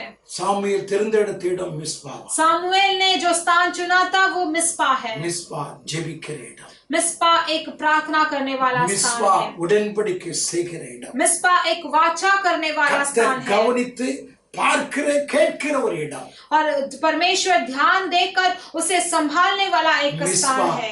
மன்றாடுகிற இடம். मिस्पा जो है वो उनके साथ मिलकर प्रार्थना करने वाला स्थान है। தேவனோடு ஒப்புரவாகிற இடம். पापों को अपना पापों को सारे परमेश्वर के सामने रखने वाला एक स्थान है। நமக்காக யுத்தம் பண்ணுகிற இடம். हमारे लिए परमेश्वर युद्ध करने वाला एक தேவன் स्थान है। நம்முடைய ஜெபத்திற்கு பதில் கொடுத்து அற்புத அடையாளங்களை செய்கிற இடம். परमेश्वर हमारे प्रार्थना का जवाब देकर अद्भुत कार्य करने वाला एक स्थान है। என்னை கேட்டுக்கொண்டிருக்கிற அருமையானவர்களே, सुनने वाले मेरे प्रिय लोगों, இந்த காலை நேரத்திலே इस सुबह के समय இந்த पर பரிசுத்தவான்களுக்கு இறங்கின தேவனாகிய கர்த்தர் और इस पवित्र इस भक्तों के बीच में जो परमेश्वर उतर कर आए, இறங்க கர்த்தர் நல்லவராயிருக்கிறார். उसी तरह आपके बीच में उतरने के लिए परमेश्वर भला है। உங்களுக்கு ஒரு மிஸ்பா இருக்கிறதா? क्या आपका भी एक मिस्पा है? உங்களுடைய வீட்டில ஒரு மிஸ்பாவை தெரிந்து கொள்ளுங்கள். आपके घर में भी एक मिस्पा नामक स्थान चुनिए। எப்படி அவிதமாய் யெப்தா அந்த இடத்துல போய் தன் காரியங்களை சொன்னான், அதே போல உங்களுடைய அந்த குறிப்பிட்ட இடத்திலே சென்று உங்க பிரச்சனைகளை சொல்லுங்கள், தேவனுக்கு நன்றி செலுத்துங்கள். கர்த்தர் உங்களுக்கு ஒரு புதிய வாசலை திறப்பார். யெப்தாவுடைய பிரச்சனையை மாற்றினவர் உங்களுடைய பிரச்சனைகளை மாற்றுவார். जैसा इप्ता ने अपने लिए एक स्थान चुना, उसी तरह आप भी अपने परेशानियों को, अपने आंसुओं को धन्यवाद देने के लिए एक मिस्पा नामक एक स्थान चुनिएगा और परमेश्वर आपके जीवन बदलेंगे और आपके जीवन में भी इप्ता के जैसा एक नया द्वार खोलेंगे। மிஸ்பாவிலே அவிதமாய் அற்புதங்களை செய்தவர் உங்களுக்கு அற்புதங்களை செய்வார். मिस्पा में जैसे परमेश्वर ने अद्भुत कार्य किया, वैसे ही आपके जीवन में भी बहुत सारे अद्भुत कार्य करेंगे। நாம் எல்லாரும் ஜெபிப்போம். हम सभी प्रार्थना करेंगे। करेंगे? ஆண்டவரை நோக்கி நாம் எல்லாரும் ஜெபிக்கலாம். हम परमेश्वर की ओर देखकर प्रार्थना கேட்ட करेंगे। வசனங்களை மனதிலே வையுங்க. सुनने वाले वचनों को आप मन में रखिएगा। ஆண்டவரே நாங்களும் எங்களுடைய இந்த நேரத்திலே ஆண்டவரே நாங்கள் மிஸ்பாவுக்கு நாங்கள் வருகிறோம். आज भी हम आपके सम्मुख में हम मिस्पा में आते हैं। எங்களுடைய வீட்டில் ஒரு மிஸ்பா எங்களுக்கு உண்டாக வேண்டும். हमारे घर में भी एक मिस्पा हमारे लिए होना है। எப்தாவுடைய வாழ்க்கையில ஒரு புதிய வாசலை திறந்த தேவன், जैसे एप्ता के जीवन में परमेश्वर ने एक नया द्वार खोला, அவமதிக்கப்பட்டு ஒதுக்கி தள்ளப்பட்ட இடத்திலே உயர்த்தின தேவன், जहाँ पर उसे अपमान और लज्जित किया गया वहाँ पर उसे मर्यादा दिया गया एक स्थान। ஒரு வாசலை திறந்தது போல எங்களுக்கு ஒரு வாசலை திறக்கணும். जैसा एप्ता के लिए आपने एक द्वार खोला उसी तरह हमारे लिए भी परमेश्वर आपने एक द्वार खोलना है। மிஸ்பாவிலே அற்புதம் செய்தது போல எங்களுடைய ஜெபம் எங்களுடைய உபவாசம் வீணாகாதபடி எங்களுக்கு ஒரு அற்புதத்தை செய்யுங்க. जैसे सामुएल के दिनों में भी आपने मिस्पा में एक अद्भुत कार्य किया उसी तरह हमारा प्रार्थना अपना उपवास व्रत नहीं होने जैसा परमेश्वर का எல்லா அந்நிய வல்லமைகளை ஆண்டவராய் இயேசுவின் நாமத்தில் முற்றிலும் நிர்மூலமாக்கி போடுங்க. हमारे विरोध क्रिया करने वाले सारे परमेश्वर अन्य दुष्ट आत्माओं को परमेश्वर यीशु के नाम से हम उसे परमेश्वर हमारे लिए एक जीत दीजिएगा, एक मुक्त दीजिएगा। हमारे प्रेमी अच्छे पिता आपको धन्यवाद देकर स्तुति करते हैं। इतने समय तक आपने परमेश्वर का संदेश देने के लिए आपने सहायता किया, उसमें धन्यवाद देते हैं। और इस वचन सारे परमेश्वर हर एक हृदय में बात करना है, वो व्रत नहीं जाना है। परमेश्वर ये सभी लोग ध्यान देने के लिए और परमेश्वर एक बड़ा कार्य क्रिया करना है। अपने हाथों में अर्पण करके आपके हाथों में अर्पण करके प्रार्थना करते हैं। परमेश्वर एक बड़ा कार्य कीजिएगा। सारे महिमा आदर परमेश्वर केवल आप ही को देते हैं। यीशु मसीह के अच्छे नाम से मांगते हैं परमेश्वर पिता, आमीन आमीन। கர்த்தரை ஸ்தோத்திரி, என் முழுமே அவர் பரிசுத்த நாமத்தை ஸ்தோத்திரி, என் ஆத்துமாவே கர்த்தரை ஸ்தோத்திரி, அவர் செய்த சகல உபகாரங்களையும் மறவாதே, ஆமென்। நம்முடைய கர்த்தராய் இருக்கிற இயேசு கிறிஸ்துவின் கிருபை, பிதாவாகிய தேவனுடைய அன்பு, பரிசுத்த ஆவியானவருடைய ஐக்கியம், சமாதானம் வார்த்தைகளை கேட்டு ஒவ்வொரு கர்த்தருடைய பிள்ளைகளோடும் இருப்பதாக, ஆமென் ஆமென்। எல்லாருக்கும் இயேசு நாமத்தில் வாழ்த்துக்கள்। आप सभी को यीशु मसीह के नाम से बधाई देते हैं।